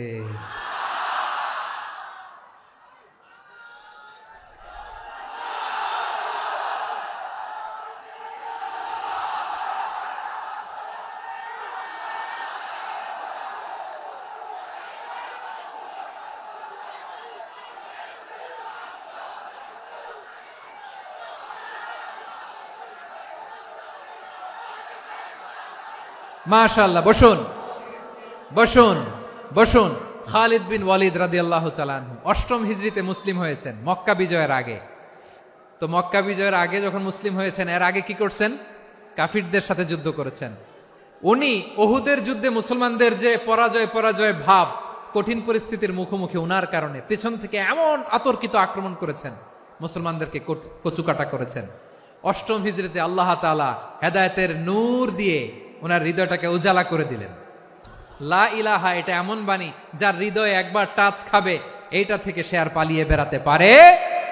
ঝিনুকের ভেতর লুকিয়ে থাকে যেমন মতি, ঝিনুকের ভেতর লুকিয়ে থাকে যেমন মতি, কলমা শাহাদাতে আছে আল্লাহর জ্যোতি, কলমা শাহাদাতে আছে আল্লাহর জ্যোতি। ঠিক কিনা বলেন? মক্কা বিজয়ের আগে মুসলিম হলেন, হওয়ার পরেই বিশ্বনবীর টার্গেট ফুলফিল হলো। ওই যে টার্গেট করে রেখেছেন আর দোয়া করেছেন, খালিদ বিন ওয়ালিদ যদি মুসলিম হয় তাকে আমি মিলিটারি চিফ বানাবো। ওনাকে আজান শিখান নাই, ওনারে কান ধইরা নামাজের এই মাথা থেকে ওই মাথা আনান নাই, ফিকহি কোরআনের সূক্ষ্ম তাফসীর ওনারে শিখান নাই, অ্যাম্বাসেডর বানান নাই। বিষ্ণু ইসলাম উনাকে সামরিক অভিযানে প্রেরণ করেছেন। সামরিক অভিযানে তিনি প্রেরণ করেছেন। উনার জীবদ্দশায় উনার নেতৃত্বে যতগুলো যুদ্ধ হয়েছে, একটা যুদ্ধেও তিনি পরাজয় বরণ করেন নাই। ওমরে ফারুকের সময়কালে তিনি চিফ অফ মুসলিম মিলিটারি, মানে মুসলিম সেনাপতি হয়েছেন। যশোর, আওয়াজ করো, ঠিক কিনা বলো? সেনাপতি, মুসলিম সেনাপতি। তাহলে কিভাবে হিউম্যান রিসোর্স ব্যবহার করতে হয় গোটা বিশ্ব আমার নবীর কাছ থেকে শিখে নাও। খালিদ বিন ওয়ালিদ, ওনাকে বিশ্বনবী একটা উপাধি দিয়েছেন। উপাধিটা হচ্ছে সাইফুল্লাহিল মাসলুল, আল্লাহর নাঙ্গা তরবারি, আল্লাহর খোলা তরবারি, দ্য ওপেন সোর্ড অফ আল্লাহ। খালিদ বিন ওয়ালিদ, মুসলিম সেনাপতি। হাসান বিন সাবেত, নাম শুনছেন? দেখি উনি কি ছিল বলেন। রাসূলের সভা কবি, কালচারাল হিজিমনিকে ডিফিট করার জন্য। উনি ভালো অস্ত্র চালানো জানতেন না, ওই কাজে উনি যেতেন না। ওনার ছিল কাব্য প্রতিভা। কাব্য প্রতিভা, কাফিররা কবিতা দিয়ে নবীকে গালি দিত। বিশ্বনবী বলতেন, ইয়া হাসান আজিব আন রাসূলিল্লাহ, তুমি নবীর হয়ে কাফেরদের এই কথাগুলোর জবাব দাও। বিশ্বনবীর একটা মিম্বার ছিল। বিশ্বনবীর মিম্বারের পাশাপাশি মসজিদে নববীতে এই হাসান বিন সাবেতের জন্য বিশ্বনবী একটা স্পেশাল মিম্বার বানিয়ে দিয়েছেন। এখান থেকে তুমি জবাব দাও। এবং বিশ্বনবী বলেছেন, আল্লাহুম্মা আইয়িদহু বিরূহিল কুদুস, আল্লাহ হাসান আমার পক্ষে জবাব দেয়, তুমি জিব্রাইল মারফত তাকে সাহায্য পাঠাইয়া দিও। রাসূল সাল্লাল্লাহু আলাইহি ইসলামের সভা কবি, the poet of the prophet, নবীর কবি। উনি কবিতা দিয়ে, এমন উচ্চাঙ্গের ভাষায় কবিতা দিয়ে তিনি জবাব দিতেন, কাফিরদের গা শিহরে যেত, তাদের হৃদয়ে আগুন ধরে যেত। তাহলে এরকম কবিরও দরকার আছে না নাই? এখন যাকে আল্লাহ দিছে কাব্য প্রতিভা, এরা যদি আপনি যুদ্ধের ময়দানে পাঠান হবে? যারে দিছে সুরেলা গলা, এরা যদি অ্যাম্বাসেডর বানান হবে না। হাসান বিন সাবেত ছিলেন বিষ্ণু ইসলামের কবি। হুযায়ফা ইবনুল ইয়ামান, বিশ্বনবীর গোয়েন্দা বিভাগের প্রধান। কিসের প্রধান? হুযায়ফা ইবনুল ইয়ামান। ওনার ছিল ডিটেকটিভ মাইন্ড, ডিটেকটিভ মাইন্ড, গোয়েন্দা বিভাগের প্রধান। এবং উনি হচ্ছেন সাহিবু সিররি রাসূলিল্লাহ, রাসূল সাল্লাল্লাহু আলাইহি ওয়াসাল্লামের গোপন তথ্যের ধারক বাহক। নবীর যেই কথা কেউ জানে না, সব হুযায়ফার পেটের ভিতরে ছিল। সুবহানাল্লাহ পড়েন। মদিনার যত ইহুদিদের একটা লিস্ট ছিল, এই লিস্ট শুধু 2 জন জানতো, বিশ্বনবী আর হুযায়ফা। সুবহানাল্লাহ পড়বেন না? তাহলে উনাকে কোন দায়িত্ব দিছে? কোন বিভাগ? যশোর, আওয়াজ করো, কোন বিভাগ? গোয়েন্দা বিভাগের হেড ছিল। খন্দকের যুদ্ধে প্রচন্ড আজকের মতো শৈত্য প্রবাহ, মাটি খনন করতে করতে সাহাবীদের পেটে ক্ষুধা নাই, দাঁড়াইতে পারে না নামাজের জন্য, এত ক্লান্ত, ক্ষুধা, ক্লান্ত, শ্রান্ত। বিশ্বনবী বললেন, কে আছো? এই কঠিন শীত, এই ভয় আর ক্ষুধার মধ্যেও খন্দকের পরীক্ষার টপকে শত্রু শিবিরে যে আমাকে তথ্য দিবা, কে আছো? কারো গায়ে শক্তিই নাই যে দাঁড়াবে, কেউ দাঁড়ায় না। বিশ্বনবী তখন নিজে হুযায়ফাকে ডাক দিলেন, হুযায়ফা, যে আমাকে আজকে শত্রু শিবিরের তথ্য এনে দিবে, সে জান্নাতে আমার মোরাফাকা, আমার সঙ্গী হবে। হুযায়ফা রাদিয়াল্লাহু ইবনুল ইয়ামান জীবনের ঝুঁকি নিয়ে এই ক্ষুধা, শৈত্য প্রবাহ, কোল্ড ওয়েভসকে উপেক্ষা করে পরীক্ষা টপকে শত্রু শিবিরে যে সবার কথাগুলো চুপে চুপে শুনে বিশ্বনবীর দরবারে এসে গোয়েন্দাদের মতো তথ্য সরবরাহ করেছে। বিশ্বনবীর গোয়েন্দা বিভাগের প্রধান হুযায়ফা ইবনুল ইয়ামান ইন্টেলিজেন্স বিভাগ চালাতেন। মুনাফিকদের নাম ওনার কাছে ছিল। মুআয ইবনে জাবাল মদিনা রাষ্ট্রের সবচেয়ে সিনিয়র আমলা ছিলেন। আমলাতন্ত্র চিনেন তো? প্রশাসনিক কাজ যারা চালায়, অ্যাডমিনিস্ট্রেশন বুঝেন না? The department of administration. মদিনার রাষ্ট্রের সিনিয়র আমলা মুআয ইবনে জাবাল মুতাখাসসিসুন ফিল হালাল ওয়াল হারাম, হালাল হারামের স্পেশালিস্ট ছিলেন। বিশ্বনবী উনাকে ইয়ামানের গভর্নর করে পাঠাইছেন। বলেছেন, ইন্নাকা তা'তি কওমান আহলা কিতাব, এমন গোষ্ঠীর কাছে যাবা যারা ইহুদি নাসারা, আগে শাহাদা পড়লে এরপরে নামাজের দাওয়াত দিও, নামাজ পড়লে যাকাতের দাওয়াত দিও। গভর্নরের অ্যাটিটিউড যেমন থাকে তেমন অ্যাটিটিউড ধরে রেখো। সুবহানাল্লাহ পড়েন। তাহলে মুআয ইবনে জাবালকে দিয়ে বিশ্বনবী কবিতা লেখায় নাই, চিঠি লেখায় নাই, আজান দেওয়ায় নাই। সুবহানাল্লাহ পড়বেন না? সব শেষ সাহাবী বলি আবু হুরায়রা রাদিয়াল্লাহু তাআলা আনহু। নাম শুনছেন? বিড়ালের বাবা। কি করতেন? খালি হাদিস মুখস্থ করতেন। উনি বলতেন, আলজামু রাসূলুল্লাহ আলা মিল ইবাতনি, আমার শুধু পেটের ক্ষুধার বন্দোবস্ত হইলে আমি নবীর সঙ্গ ছাড়তাম না। আমার আনসার সাহাবারা ক্ষেত খামারের কাজ করত, আমার মুহাজির সাহাবারা ব্যবসা করত, আর আমি নবীর সাথে সাথে থাকতাম। শুধু সকাল বিকাল দুই বেলা যদি আমার খাবারের বন্দোবস্ত হয়, আমি আর নবীর লক ছাড়ি না। সুবহানাল্লাহ কইবেন না? 5374টা হাদিস তিনি বর্ণনা করেছেন। সবচেয়ে বেশি হাদিস বর্ণনাকারী সাহাবী। হাদিস প্রিজার্ভেশনের কাজে বিশ্বনবী ওনাকে কাজে লাগিয়েছেন। উনি একদিন বলেন, ইয়া রাসূলুল্লাহ আসমাউ মিনকা কাসীরান ফালা আহফাজু, নবী অনেক কথা শুনি আমার মনে থাকে না। বিষ্ণু বললেন, তাই? উবসুত রিদাক, তোমার চাদরটা বিছাও। আবু হুরায়রা বিছালেন, বিশ্বনবী হাত বুলায় দিলেন, এরপরে অনেক হাদিস বর্ণনা করলেন। আবু হুরায়রা বলে, তারপর থেকে বিশ্বনবী যাই বর্ণনা করে আমি শুনি আর একটাও বলি না। এখন সুবহানাল্লাহ। বিশ্বনবী ওনাকে হাদিস প্রিজার্ভেশন, নবীর এই যে লক্ষ্য হাদিস প্রিজার্ভেশনের এই দায়িত্ব দিয়েছেন সাইয়েদনা আবু হুরায়রা রাদিয়াল্লাহু তাআলা আনহুকে। প্রিয় ভাইরা, তাহলে 10 জন সাহাবীর কথা যে বললাম, আপনারা কি খেয়াল করেছেন কত বড় ট্যালেন্ট হান্টার, চৌকস ট্যালেন্ট হান্টার ছিল আমার নবী। এক একজনের এক এক ট্যালেন্ট এক এক কাজে অ্যাসাইন করেছেন, এক একজনকে এক এক দায়িত্ব দিয়েছেন, এক একজনের প্রতিভাকে এক একভাবে বিকশিত হওয়ার সুযোগ দিয়েছেন। আওয়াজ করে বলেন ঠিক কি না? এখন আমার পর্দার আড়ালে আমার মায়েরা বলবে, এতগুলো পুরুষ সাহাবীর কথা বললো, নারী সাহাবীরা কি কিছু করে নাই? মোনাজাত হবে, দোয়া ছাড়া কেউ যাব না। রুফাইদা আল আসলামিয়া রাদিয়াল্লাহু তাআলা আনহা, ওনার বাবার নাম সাআদ আল আসলামি। বিশ্বনবী কি খেয়াল করলেন দেখেন, সাআদ ছিল মদিনার বড় ডাক্তার। এই নারী সাহাবী রুফাইদা বাবার কাছ থেকে চিকিৎসা বিদ্যা শিখেছেন। যখন শিখছে, বিশ্বনবী দেখলেন আমার তো প্রতি সপ্তাহে সপ্তাহে যুদ্ধে আহত সাহাবীদের সেবা দিবে কে? বিশ্বনবী রুফাইদাকে বললেন, রুফাইদা তুমি মসজিদে নববীর পাশে একটা মেডিকেল ক্যাম্প করো। এই যে সাকিনা আদ্দিন মেডিকেলের আমার ছাত্রী বন্ধুরা, শুনে রাখো, তোমাদের আইকন হচ্ছে এই রুফাইদা আল আসলামিয়া। বিশ্বনবীর ডিরেকশন অনুযায়ী তিনি মসজিদে নববীর পাশে একটা মেডিকেল ক্যাম্প করলেন এবং আহত সাহাবাদের চিকিৎসা উনি ওনার টিম নিয়ে দিতেন। বিশ্বনবীর পরামর্শে উনি আনসারি এবং মুহাজির মহিলা সাহাবীদেরকে নিয়ে একটা স্পেশাল মেডিকেল টিম গঠন করলেন। খায়বার যুদ্ধে 7ম হিজরিতে যখন বিশ্বনবী যায়, উনি ওনার টিম নিয়ে আসলেন, বললেন, ইয়া রাসূলুল্লাহ, আমরা তো তলোয়ার চালাতে পারি না, আমরা তো তীর মারতে পারি না, আপনি যদি অনুমতি দেন খায়বার অভিযানে আমি আমার টিম নিয়ে মেডিকেল টিমের সেবাটা সার্ভিসটা দিতে চাই। পড়েন সুবহানাল্লাহ। বিশ্বনবী অনুমতি দিলেন। যোদ্ধা সাহাবীদের সাথে রুফাইদা আল আসলামিয়া উনিও মেডিকেল টিম নিয়ে অগ্রসর হলেন। খায়বারের প্রতিটা আহত ইনজুর্ড সাহাবী যারা ইনজুরির শিকার হয়েছেন, সবাই রুফাইদা আল আসলামিয়ার এই মেডিকেল ক্যাম্প থেকে চিকিৎসা সহায়তা পেয়েছেন। সুবহানাল্লাহ পড়েন। দেখেন কিভাবে বিশ্বনবী ট্যালেন্ট বাছাই করতেন। আপনি অবাক হবেন, বাহরাইনের মেডিকেল ইউনিভার্সিটিতে রুফাইদা আল আসলামিয়া মেডিকেল প্রাইজ অ্যাওয়ার্ড প্রতি বছর দেয়া হয়। যদি 8 দিনের এই মেডিকেল, আমার বোনেরা যদি জেনে থাকো জানো, না হলে নতুন করে জানো, সার্চ দিও রুফাইদা আল আসলামিয়া মেডিকেল অ্যাওয়ার্ড। বাহরাইনের ইউনিভার্সিটিতে দেওয়া হয়। প্রিয় ভাইয়েরা, তাহলে আলোচনার সামারি আমরা করি।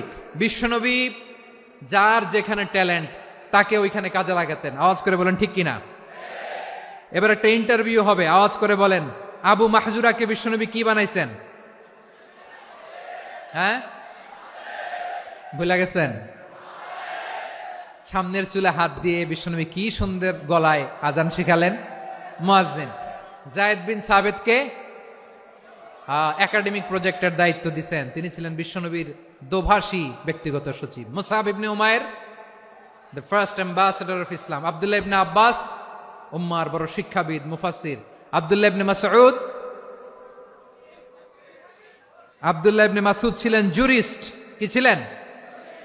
জুরিস্ট ছিলেন, এই উম্মার সবচেয়ে বড় জুরিস্ট। খালিদ বিন ওয়ালিদ, সেনাপ্রধান। হাসান বিন সাবিত, হাসান বিন সাবিত ছিলেন বিশ্বনবীর সভাকবি। কি ছিলেন? বিশ্বনবীর সভাকবি ছিলেন। এরপরে হুযায়ফা ইবনুল ইয়ামান কি ছিলেন? গোয়েন্দা বিভাগের প্রধান। মুআয ইবনে জাবাল কি ছিলেন? সিনিয়র আমলা, ইয়ামানের গভর্নর। আবু হুরায়রা রাদিয়াল্লাহু তাআলা আনহু হাদিস প্রিজার্ভেশনের কাজ করেছেন। আর আমাদের রুফাইদা আল আসলামিয়া রাদিয়াল্লাহু তাআলা আনহা কি ছিলেন? নার্স ছিলেন, নার্স হয়ে মেডিকেল সেবা দিয়েছেন। প্রিয় ভাইয়েরা, পুরো আলোচনার যদি সামারি করি তাহলে বিশ্বনবী যেভাবে হিউম্যান রিসোর্সকে ম্যানেজ করেছেন, যার যেখানে প্রতিভা কাজে লাগিয়েছেন, আমরাও যদি করি আমাদের বাংলাদেশের চিত্র আমরা পাল্টে যেতে পারবো। আমরা শুরুতে শুনেছি মানুষের আছে অসীম সম্ভাবনা, প্রতিটা মানুষ অনন্য, যত্ন নিলে, যথাযথ পরিচর্যা করলে মানুষ বিশ্ব জয় করতে পারে। ঠিক কিনা?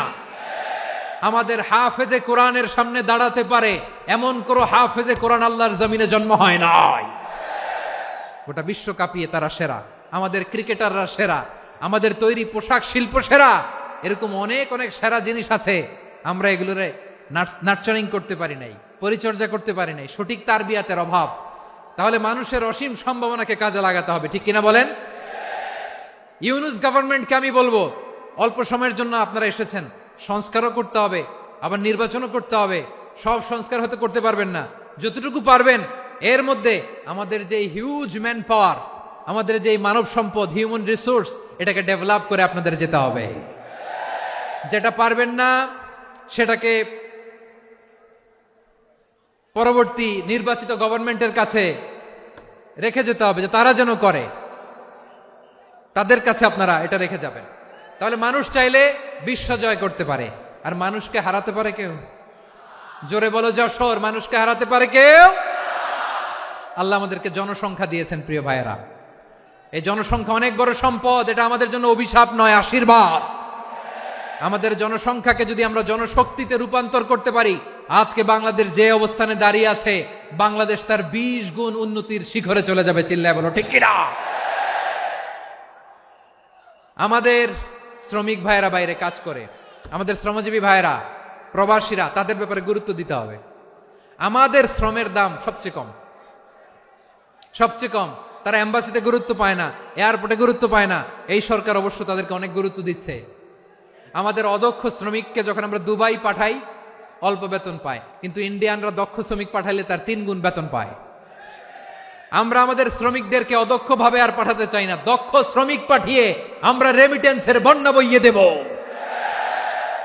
আমাদের শ্রমিকদের পাঠানো রেমিটেন্সের টাকায় সচল থাকে আমার দেশের অর্থনীতির চাকা। তাদেরকে সবচেয়ে গুরুত্ব দিতে হবে। আমরা পেয়েছি ফ্রিডম ফাইটার, মুক্তিযোদ্ধা, আর আমার প্রবাসী ভাইরা হচ্ছে রেমিটেন্স ফাইটার। জোরে বলো ঠিক কিনা?